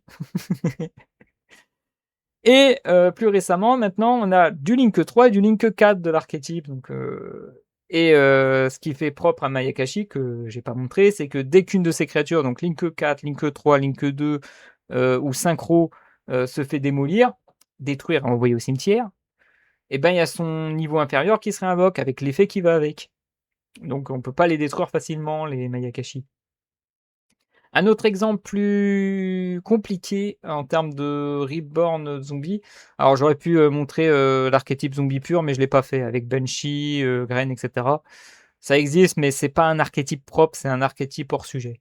Moi, je veux vraiment un archétype où le nom de la carte montre que c'est bien un archétype. Donc l'autre exemple récent, c'est le Surnalish, qui lui a tendance d'être envoyé en main depuis le cimetière, puis après se réinvoque spé, et on voit en plus des effets destructeurs à l'adversaire, même si c'est un archétype qui tourne autour des cartes pièges, qui est très rare pour un archétype zombie, hein. Les magiciens étaient spécialisés dans les cartes magiques, comme par exemple Altergeist. On a les zombies avec eux, et on avait le paléo avec le type Aqua. Et vous allez voir qu'il existe d'autres types où les cartes pièges, bah, les créatures fonctionnent comme des cartes pièges, hein, vous allez voir. Donc voilà pour ce qui est du type zombie pur qui tourne autour du cimetière, mais vous inquiétez pas, il y a quelques cas particuliers zombies, comme par exemple les vampires. Bah oui, qui dit zombie dit vampire. Sauf que les vampires, bah, c'est un peu des morts vivants, mais pas qui reviennent du cimetière. Eux, ils sont dans des châteaux, etc. Je tiens à rappeler que Konami est enfin, je vais pas dire l'entreprise, c'est quoi? C'est l'éditeur? Non. Bon, vous voyez ce que je veux dire, c'est Konami, c'est putain, j'ai pas le nom, ça c'est horrible. Bon, qui dit Konami, il dit Castlevania, voilà. Désolé. Moi et les mots, c'est compliqué et je parle même pas des noms. Donc il fallait bien faire un clin d'œil justement à Castlevania, un des jeux les plus emblématiques de Konami que tout le monde connaît. Et le type zombie, enfin l'archétype zombie, l'archétype pardon, vampire, fonctionne sur, le suicide de sang. Donc qui dit, donner son sang, donc c'est payer des PV pour les démons. Eux, les vampires, ils s'en nourrissent, donc vous payez des PV et pour Fraulein, c'est un boost. Mais chose qui est amusante avec les vampires, c'est que quand les vampires attaquent directement l'adversaire ou font des dégâts à l'adversaire, je sais plus vraiment, et ils transfèrent le sang qu'ils ont sucé vers, leur invocateur. Donc du coup, vous récupérez vos PV. Voilà comment tourne le l'archétype vampire de manière générale. Autre type zombie, autre mécanisme, les yokai girls. Donc les yokai girls, ça fonctionne surtout en termes de hand trap. Vous les envoyez au cimetière depuis votre main et ça empêche l'adversaire de jouer. Donc le principe en tant qu'archétype, c'est de hanter l'adversaire pour, le déstabiliser et ne pas faire son effet, le maudire en quelque sorte, le temps qu'il voulait faire son effet. Donc pour ce qui est de Floraison de Sang et Jouer Printemps, c'est de jouer autour du deck. Donc empêche, la tuto, l'invoque spé depuis le deck ou l'envoie au cimetière, depuis le deck. Quand l'adversaire fait ça, vous le défaussez et Floraison de Sang va le hanter, le maudire pour ne pas le faire. Et pourquoi le Yokai Girl est un type zombie alors qu'il y a une de ses représentantes qui est d'un autre type que j'ai pas encore présenté, mais pourtant je l'ai spoilé, mais je vais pas me répéter. Eh ben, je vais vous dire tout ça un petit peu plus tard. Alors c'est peut-être une erreur ou pas, mais bon voilà, j'ai ma petite théorie, mais ça je l'expliquerai quand je présenterai le type en question. Nous enchaînons avec le type plante. Alors le type plante, c'est comme les bêtes, on va dire en quelque sorte. On va avoir les petites créatures, enfin mignonnes. Je vais pas choisi le meilleur exemple en termes de plantes mignonnes, mais toujours est-il que petites créatures, accélérateurs en quelque sorte, joueurs, multiplicateurs aussi, permettent d'en invoquer d'autres assez vite et grands gardiens protecteurs. Voilà, tout va tourner autour de ça, avec justement, la reine de l'automne de Forbidden Memories, qui est connu puisque c'est une fusion entre une petite plante comme lui et Clémas, qui est un monstre féminin. Donc féminin plus plante, ça donne ça. 1800, ça commence à être un peu dégueu. Hein. Quand c'est pas au-dessus de 2000 points d'attaque, faut commencer à se dire à trouver des vraies fusions de type. Hein. Mais ça reste quand même correct pendant une première partie de jeu.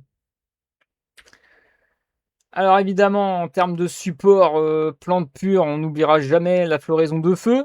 Donc comme j'ai dit, petite plante, grosse conséquence, hein, donc accélérateur, qui a fait ses preuves et qui continue à faire ses preuves, hein. C'est un excellent support pour tous les types plantes.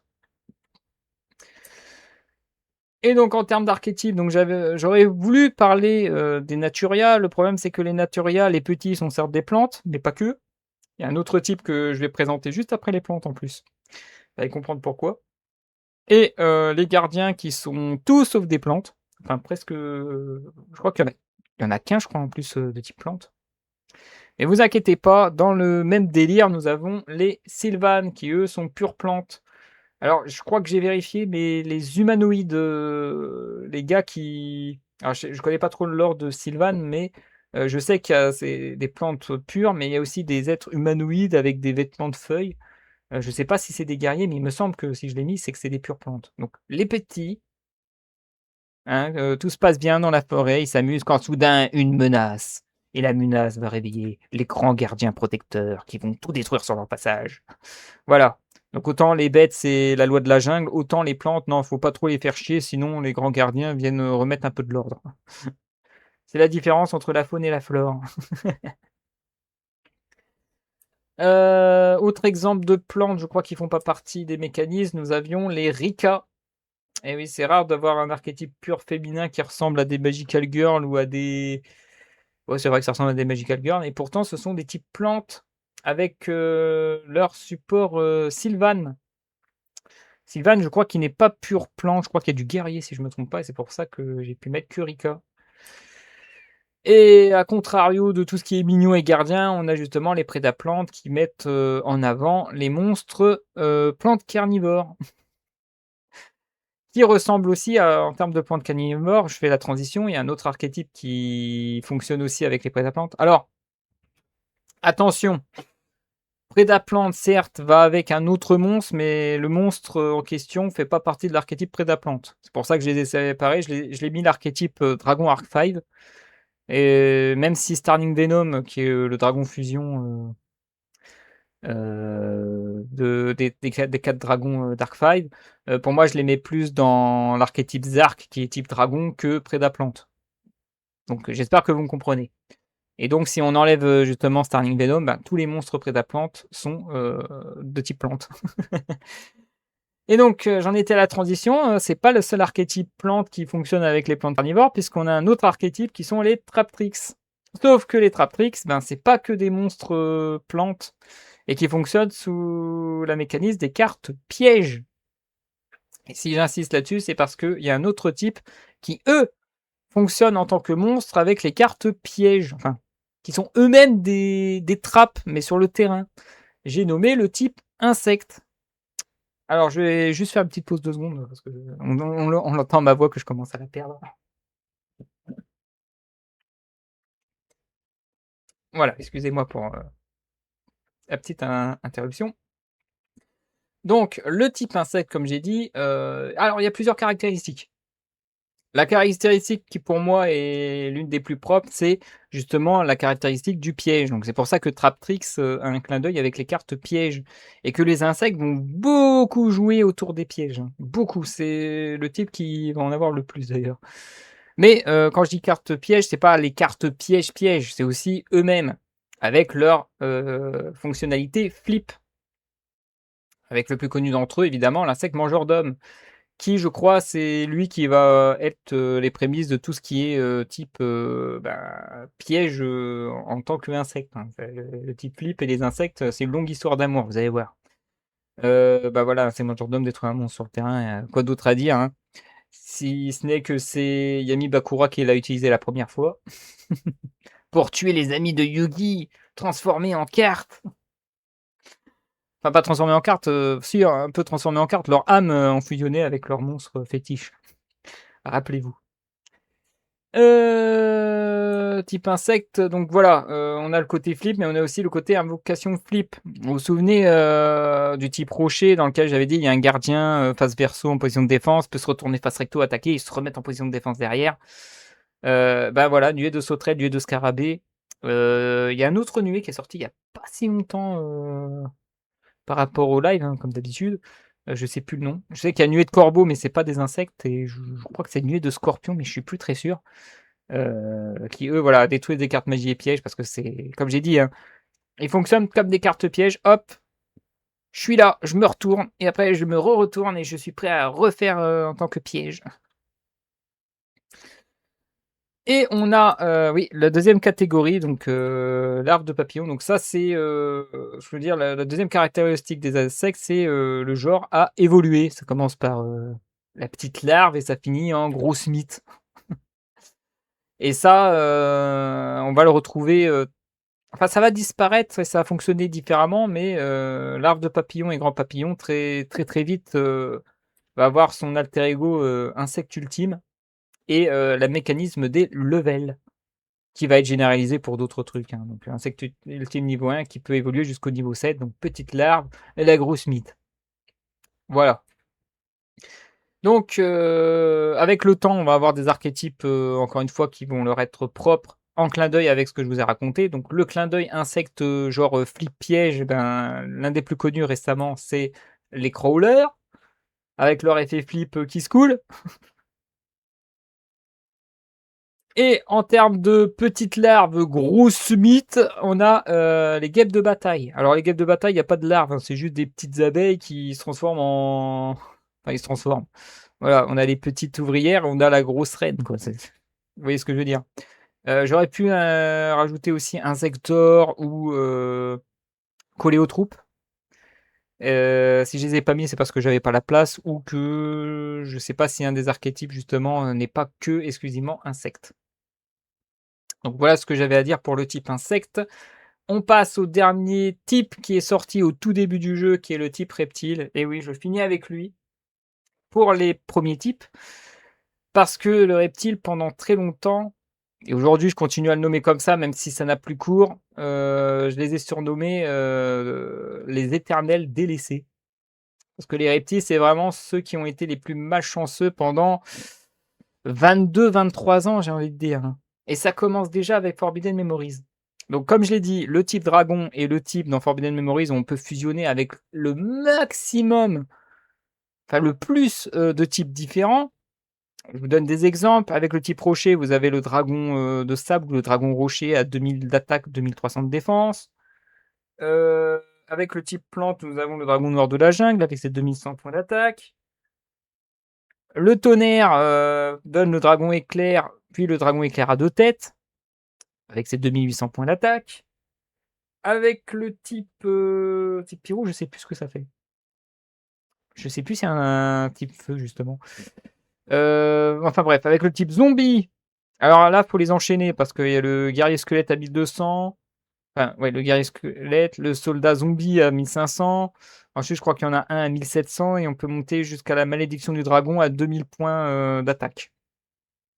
Donc faut y aller pour fusionner avec. Ah non, pardon, j'ai des bêtises. Le zombie, c'est dragon zombie, après que c'est le squelégon. Eh ben, on peut fusionner avec le guerrier pour donner le guerrier squelette et le guerrier zombie, hein, comme j'ai dit. Le type machine donne le dragon machine à 1850 points d'attaque. Enfin voilà. Bon après ça commence. Ah, je sais. Le type pyro, c'est l'autre à 1500 là, le truc salamandre. Ça ressemble à un dragon chinois, mais en feu, quoi. Si vous voyez ce que je veux dire. Qui est d'ailleurs un monstre fusion dans la réalité. Et ben le type reptile fait pas partie des types qu'on peut fusionner avec le type dragon.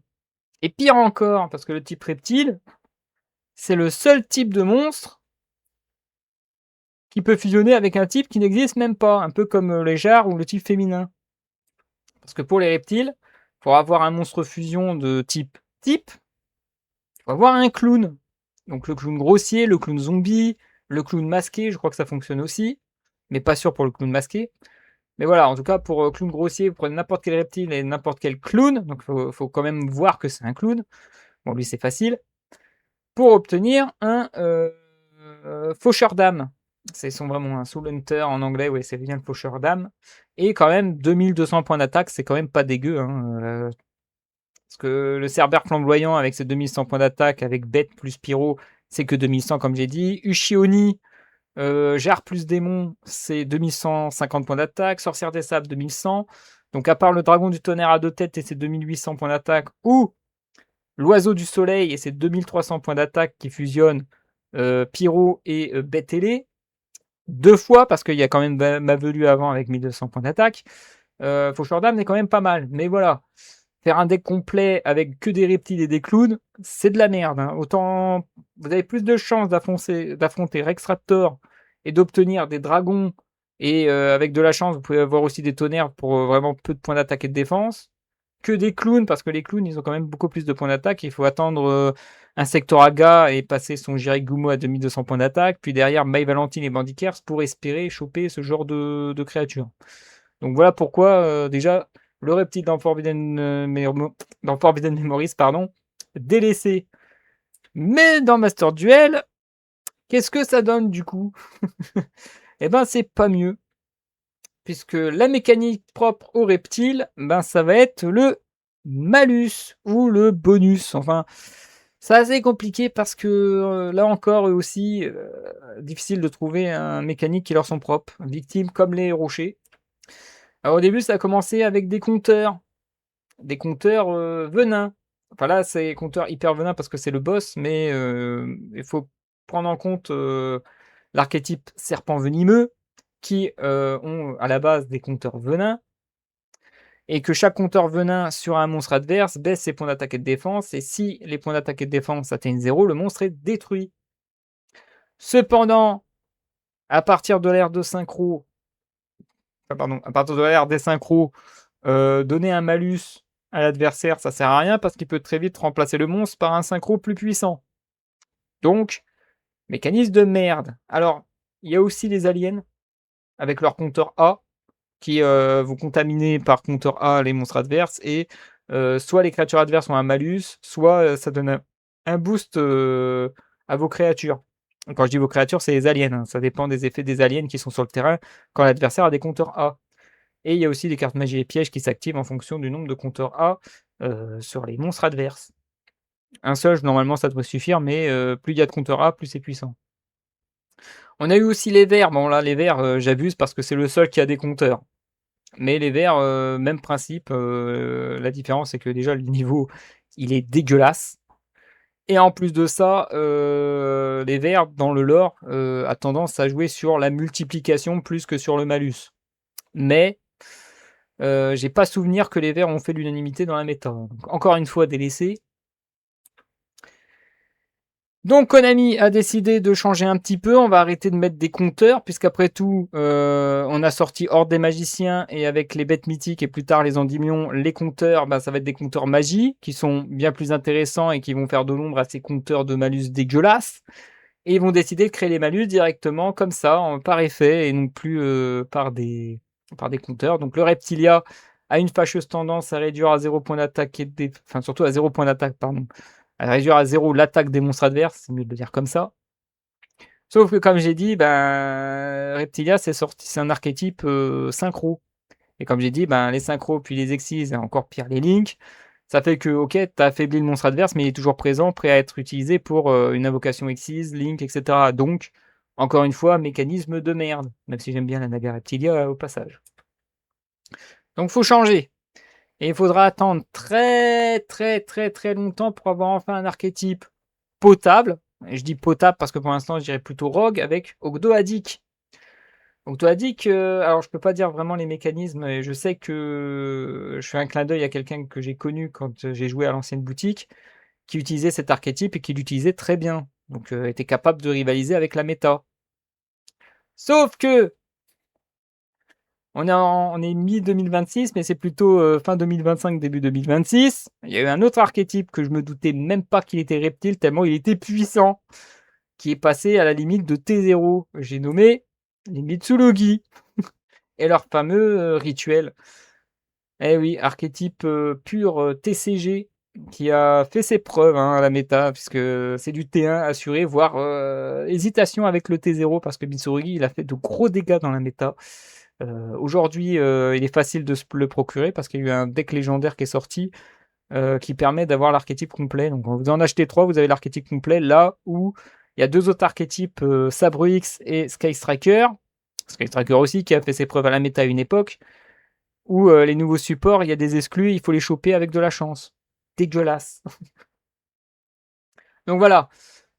Finalement, Reptile, plus du tout éternel délaissé.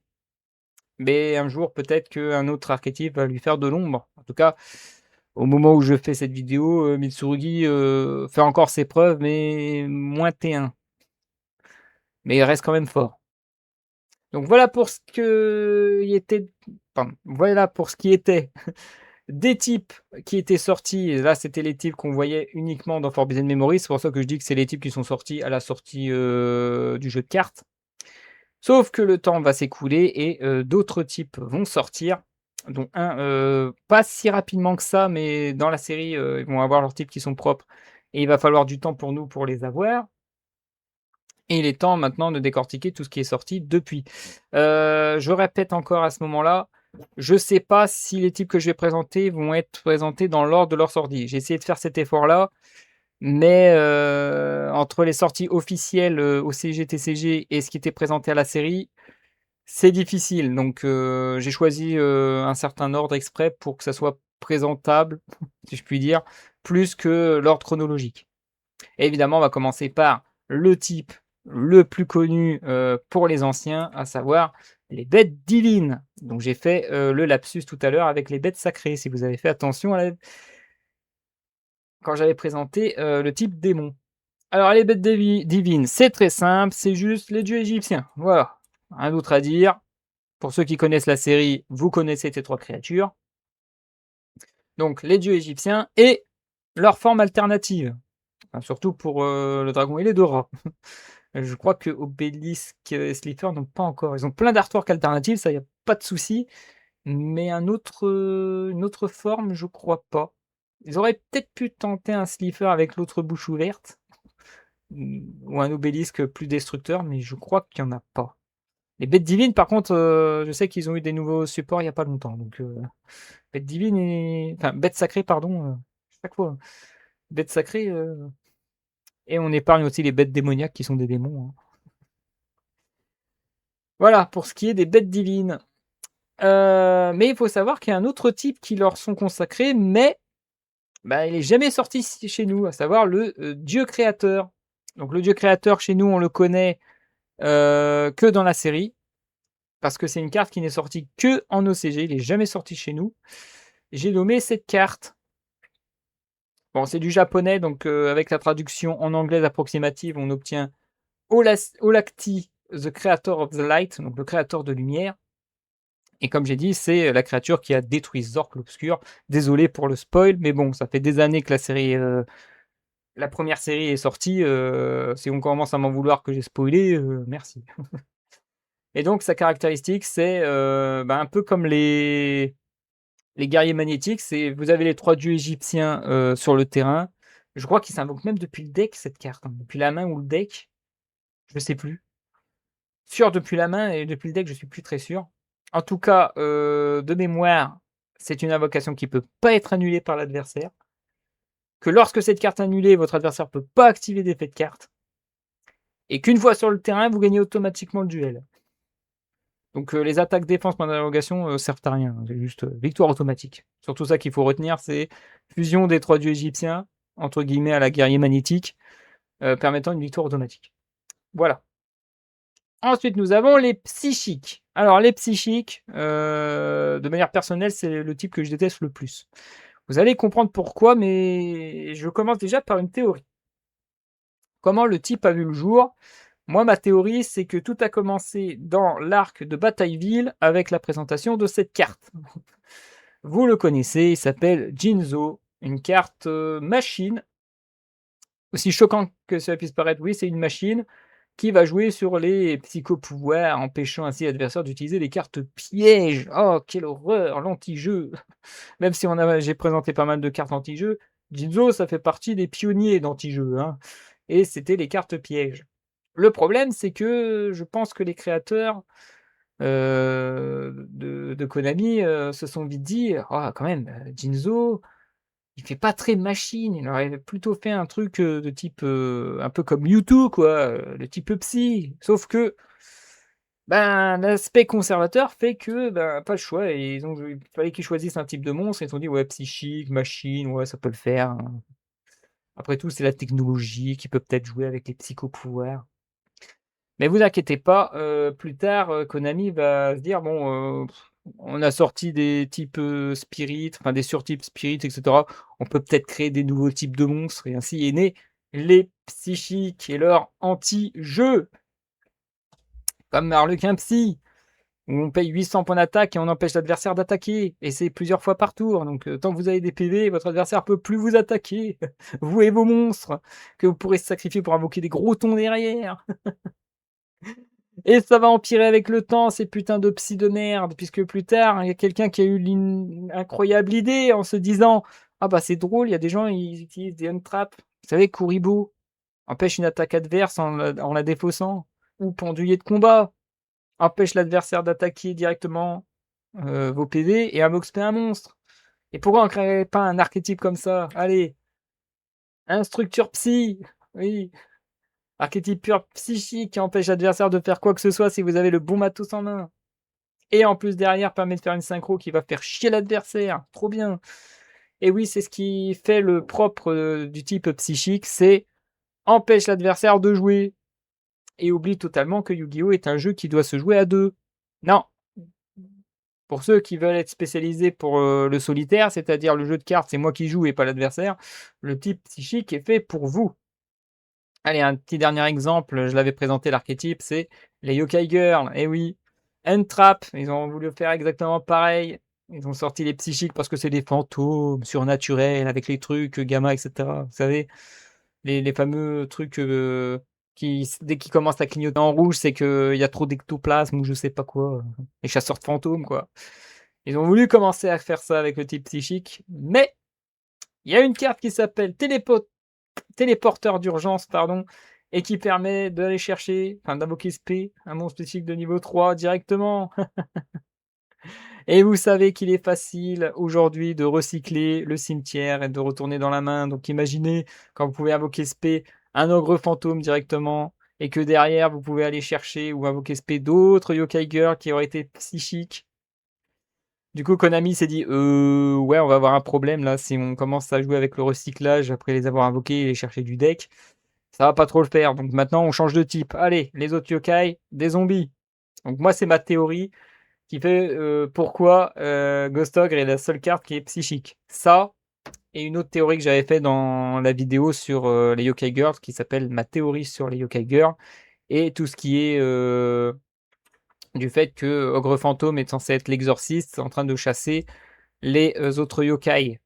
Un clin d'œil avec tout Project. Ça, c'est ce que j'avais dit. Hein. Prenez pas au sérieux comme les dit ce que j'ai dit.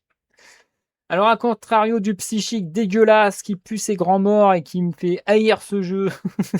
Ouais, j'exagère en disant ça, mais bon. Donc, à contrario de psychique, on a. Ah oui, pardon. J'ai oublié qu'il y avait d'autres mentions honorables qui n'ont rien à voir avec l'anti-jeu, même si ça ressemble un peu. On a évidemment les Metal Faux, j'en avais parlé. Un autre archétype pendule qui ont des fusions. Qui jouent avec l'attaque, justement, en fonction de l'attaque. Et je crois que c'est des monstres adverses qu'on utilise pour invoquer des gros monstres puissants. Bon, là, c'est un cas particulier puisque. Oh, regardez. Ah non, ça fait pas partie de cet archétype-là, désolé. Mais ça fait plaisir. Et c'est obligé de le mettre sans le reste parce que sinon. Jamais sorti l'archétype, qu'est-ce que vous foutez, Konami? Merde! Mais bon, vous pouvez le sortir maintenant, c'est trop tard, je boude. Et enfin, on a les no-punk, enfin les punks plutôt. J'ai fait la bêtise, non, c'est pas no-punk, c'est les punks. Les punks qui ont tous les types d'invocations et pas si anti-jeu que ça. Hein. C'est un archétype que j'ai trouvé sympa pour le peu que j'ai vu à l'œuvre, avec des artworks magnifiques. Franchement, moi qui déteste le type psychique pour ses mécaniques, je trouve que Punk a quand même de superbes artworks. Ceci étant dit, nous passons justement, je l'avais dit, à contrario du type psychique, nous avons le type Wyrm. Donc le type psychique va jouer sur le je joue, tu joues pas, va empêcher l'adversaire de faire ce qu'il veut. Tant pis pour lui. Le type Wyrm, c'est tout le contraire. Il va laisser l'adversaire jouer et il va s'adapter. Je m'explique. Donc, nous avons par exemple Ryo Okami. Ryo Okami n'empêche pas l'adversaire d'invoquer spécialement des monstres. Par contre, s'il le fait, ben, l'adversaire subit un truc.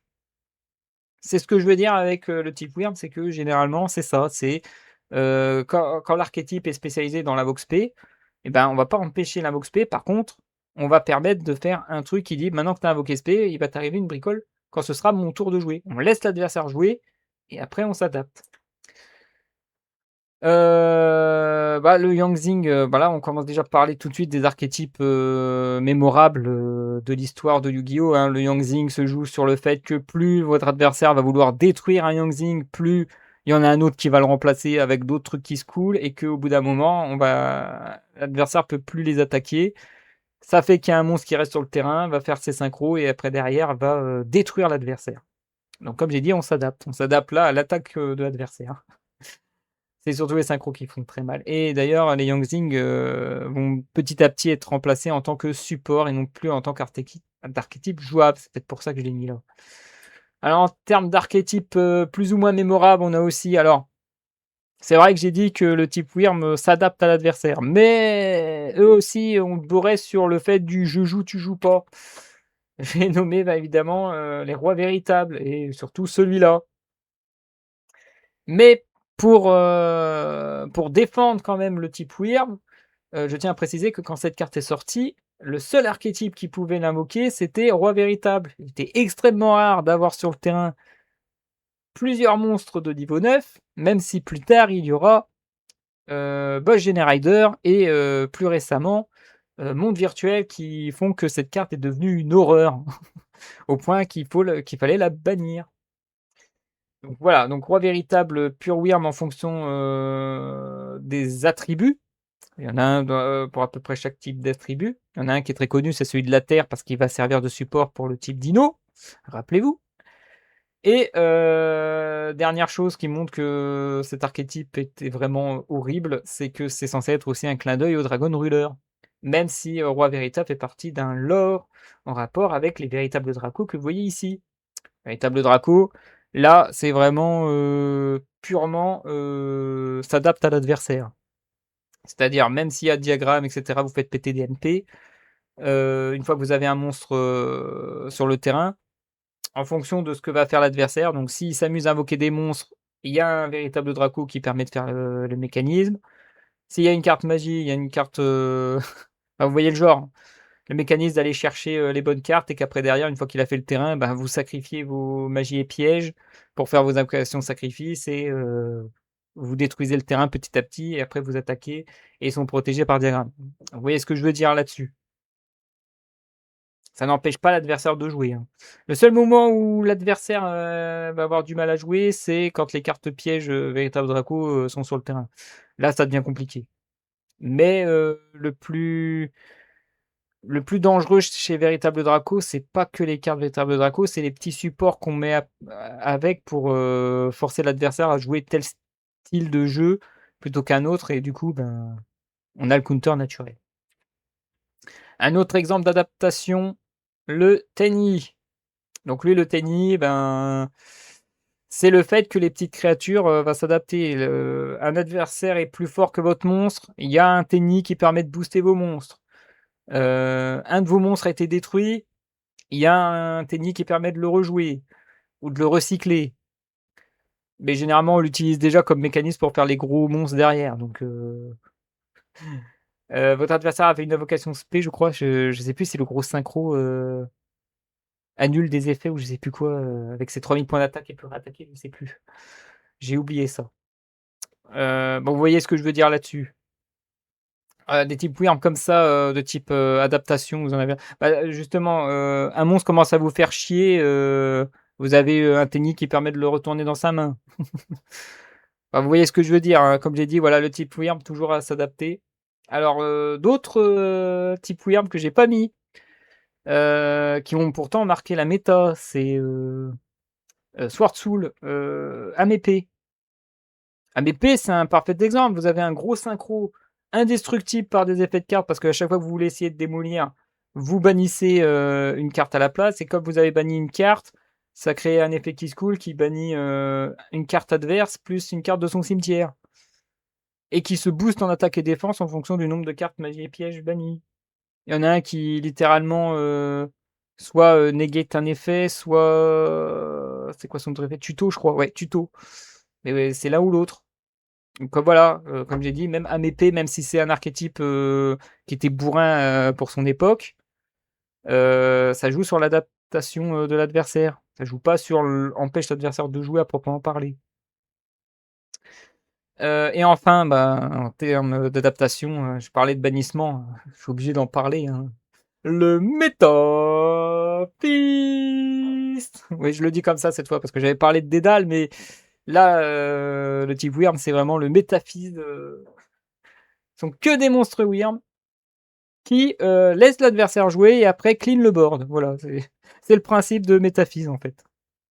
Et après, destructeur avec comme particularité de bannir votre adversaire invoque spé, et ben vous avez une carte piège métaphise qui permet d'invoquer spé de votre côté. Et que le monstre invoqué spé peut, si c'est Ragna, peut créer des combos. Une carte a été bannie, on envoie un malus à l'adversaire.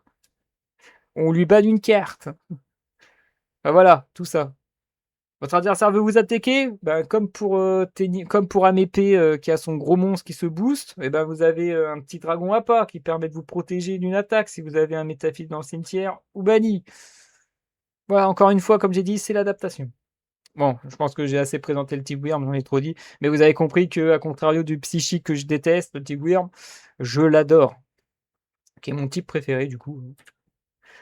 Ensuite, nous avons le cyber. Ça, bon, bah, le cyber, c'est du Vrains et qui dit Vrains dit forcément les links et donc par conséquent, le type cyber va être les pionniers, voire même le principal mécanique sur les links. Si vous voulez faire des gros links très rapidement, les archétypes cyber sont là pour vous. À commencer par exemple par Inister. Enfin, c'est plutôt les codeurs bavards, hein, qui sont très connus. Non, je vais pas parler de la parenthèse du problème du codeur bavard, en termes de monstre, best monstre du personnage principal, ça, je l'ai peut-être déjà dit dans une autre vidéo.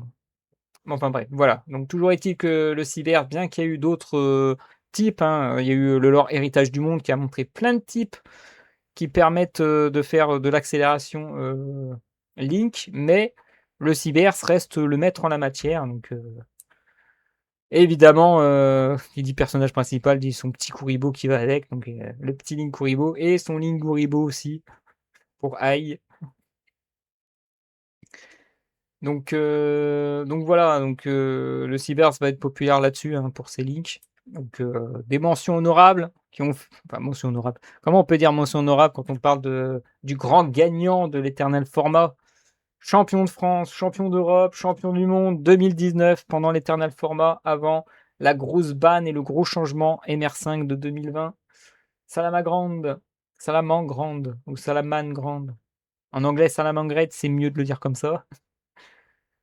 Et de cette réincarnation Link qui est propre à l'archétype. Donc, on prend le même monstre, on le réinvoque en ligne grâce au terrain, si je me trompe pas, et ça permet un effet qui se coule. Et on a aussi plus récemment les Malices qui sont devenus tellement forts avec leur mécaniste Link qu'il a été décidé de les pénaliser à la banlist. Donc voilà. Et on va terminer avec le petit dernier, le plus jeune, jusqu'à ce que je tourne ce live et donc cette vidéo. Les illusions. Alors les illusions, c'est quand même bizarre que pendant un temps, ça a été décidé que ça soit type. Parce que pour moi, les illusions, ça ressemble plus à un surtype comme les spirits ou comme les toons, etc. Parce qu'en fait, les illusions, pendant un petit moment, en tout cas au moment de leur sortie, ils avaient tous le même effet, qui est que si cette carte tombe à un monstre, aucun des deux monstres ne peuvent être détruits par ce combat, et vous pouvez utiliser... Ah, j'avais cru aussi que... Ah non, en fait, les dégâts, vous pouvez les subir. Je pensais que les deux adversaires ne subissaient aucun dommage de combat aussi, mais non, le propre à l'illusion, c'était ça. Donc, les monstres ne peuvent pas être détruits au combat, qui ressemble un peu à Marshmallow, non, pas Fauchardin, Moissonneur d'Esprit, qui était indestructible au combat, mais c'était que ce monstre qui était indestructible, il n'y avait pas de monstre adverse. Là, les monstres illusions qui sont sortis au début empêchent la destruction de combat des deux créatures. Ce qui est bizarre parce que techniquement, on doit clean le board adverse pour l'empêcher de spammer le board et d'invoquer ses monstres puissants très vite. Donc, mais défenseur, c'est-à-dire que tant que lui il est en mode défense, par exemple, ben, si votre adversaire peut pas le renvoyer en main, etc., bien que c'est des effets qu'on voit couramment maintenant, ben, essayer de le battre au combat, ça ne marche pas. Sauf perte défense, évidemment. Alors évidemment, très vite, ce qui faisait le propre du type illusion va changer, puisqu'on va avoir par exemple Azamina, qui n'a clairement pas le fait d'anti-destruction de combat entre elle et un monstre adverse. Lui est non destruisible par les effets de carte. Voilà. Donc voilà l'exemple d'archétype Azamina, hein, avec ce fameux lore forêt blanche, tout ça. Sympa quand même, mais il faut connaître. J'ai du mal avec Azamina, etc. Le début était rigolo, mais disons que le lore, un peu comme Albaz et Visa Starfrost, c'est vraiment des lores où on voyait trop souvent la méta et qui fait que c'était un peu écœurant. Moi qui apprécie pourtant Héritage du Monde, qu'on a vu qu'il y a des archétypes qui étaient méta, mais c'était moins méta parce qu'il y avait Sky Striker qui leur faisait de l'ombre. Je crois qu'il y avait que Orcustre qui était T1, après on avait du Croisédia, du Mec Chevalier qui était T1 ou T2, ça dépendait. Mais comme il y avait Salamangreat et qu'il y avait Thunder Dragon qui faisait aussi un peu d'ombre dans la méta, ben, ça donne Héritage du Monde un lore plus agréable à voir en tant que jouabilité et en tant qu'histoire que le lore qui tourne autour de ceux que j'ai présentés. Donc voilà. Je peux pas trop dire la mécanique d'Azamina. Par contre, il y a un autre archétype qui est sorti assez récemment, heu, en tout cas au moment où je tourne ce live, c'est, Ekam, que j'ai que la version anglaise, Ekahand, hein, désolé. Ça, c'est OTK Expert qui récemment n'arrive plus à avoir des versions françaises des cartes. Et donc Ekamin, ben là, ça a rien à voir avec les illusions qu'on a connues puisque, ils vont copier les berceaux gris. Ils vont jouer sur le contrôle des monstres adverses. On va piquer les monstres adverses pour, les retourner contre son créateur. Voilà! C'est avec le type illusion que je vais pouvoir enfin en finir avec cette vidéo qui était très longue, mais il faut dire qu'il y avait beaucoup de types et là on peut les compter tous les types que je vous ai présentés. Donc encore une fois, je le répète, hein, tous ces dessins, bon, les dessins Aquabet, ça je peux vous garantir dans Forbidden Memories, c'est les mêmes dessins, hein. Omega a fait un effort de garder ça. Par contre, je crois Dieu Créateur ou Illusion ou même Cybers, je crois qu'il y a pas eu de jeux vidéo, récemment qui sont sortis pour présenter un dessin référence et donc ça, c'est propre à Omega. Donc c'est là-dessus que je vais m'arrêter là. J'espère que cette présentation, bien que j'avoue que j'ai quelques passages où j'ai bafouillé et cetera comme d'habitude, hein. C'est un à travers les cartes, si je bafouille pas, c'est pour ça que je fais ça en live. C'est pas un à travers les cartes, présenté, par moi, en bonne et due forme. Mais en tout cas, voilà, si ça vous a plu ou si vous avez d'autres mécaniques qui vous avaient inspiré sur certains types, n'hésitez pas à les mettre en commentaire, hein, parce que comme j'ai dit, tout ce que je vous ai présenté est assez subjectif. Il y a d'autres mécanismes, mais ça c'est plus propre à un archétype en lui-même que sur le type en question. Si vous avez aussi d'autres idées sur des références, enfin pas sur les apparences parce que j'ai pas trop insisté dessus, mais sur les mécanismes, comme j'ai dit, d'un type en particulier qui vous a marqué, n'hésitez pas. Si vous voulez aussi que je fasse la même chose avec les attributs, ce sera une vidéo plus courte et plus complexe. Je me sens pas motivé, mais s'il y a quand même des commentaires qui disent allez, fais au moins une petite présentation sur les attributs maintenant que tu as fait les types, j'y réfléchirai à 2 fois. En attendant, vous inquiétez pas, même si là j'ai pas trop d'idées sur un prochain épisode à travers les cartes, je vais continuer à en faire, hein, ce sera le seul type de vidéo pour l'instant qui m'inspire pour la chaîne YouTube Rainbow, je vous oublie pas. N'hésitez pas non plus à mettre un pouce bleu si vous êtes content qu'il y ait encore des épisodes à travers les cartes, hein. Plus que cette vidéo en particulier de bafouement. En tout cas, voilà, soyez patients pour le prochain épisode. Je vais essayer de voir ce que je vais faire. Parce que c'est quand même énormément de préparation de trouver toutes les cartes, de trouver toutes les explications que je voulais vous donner. Il y a même certains types, j'avais pas d'idée. Et finalement, ben, en y réfléchissant, on peut trouver des sortes de mécanismes possibles. Bien que bancal pour la plupart d'entre eux, je dois quand même l'avouer. Allez, sur ce, moi je vous dis, tchuss ces gens!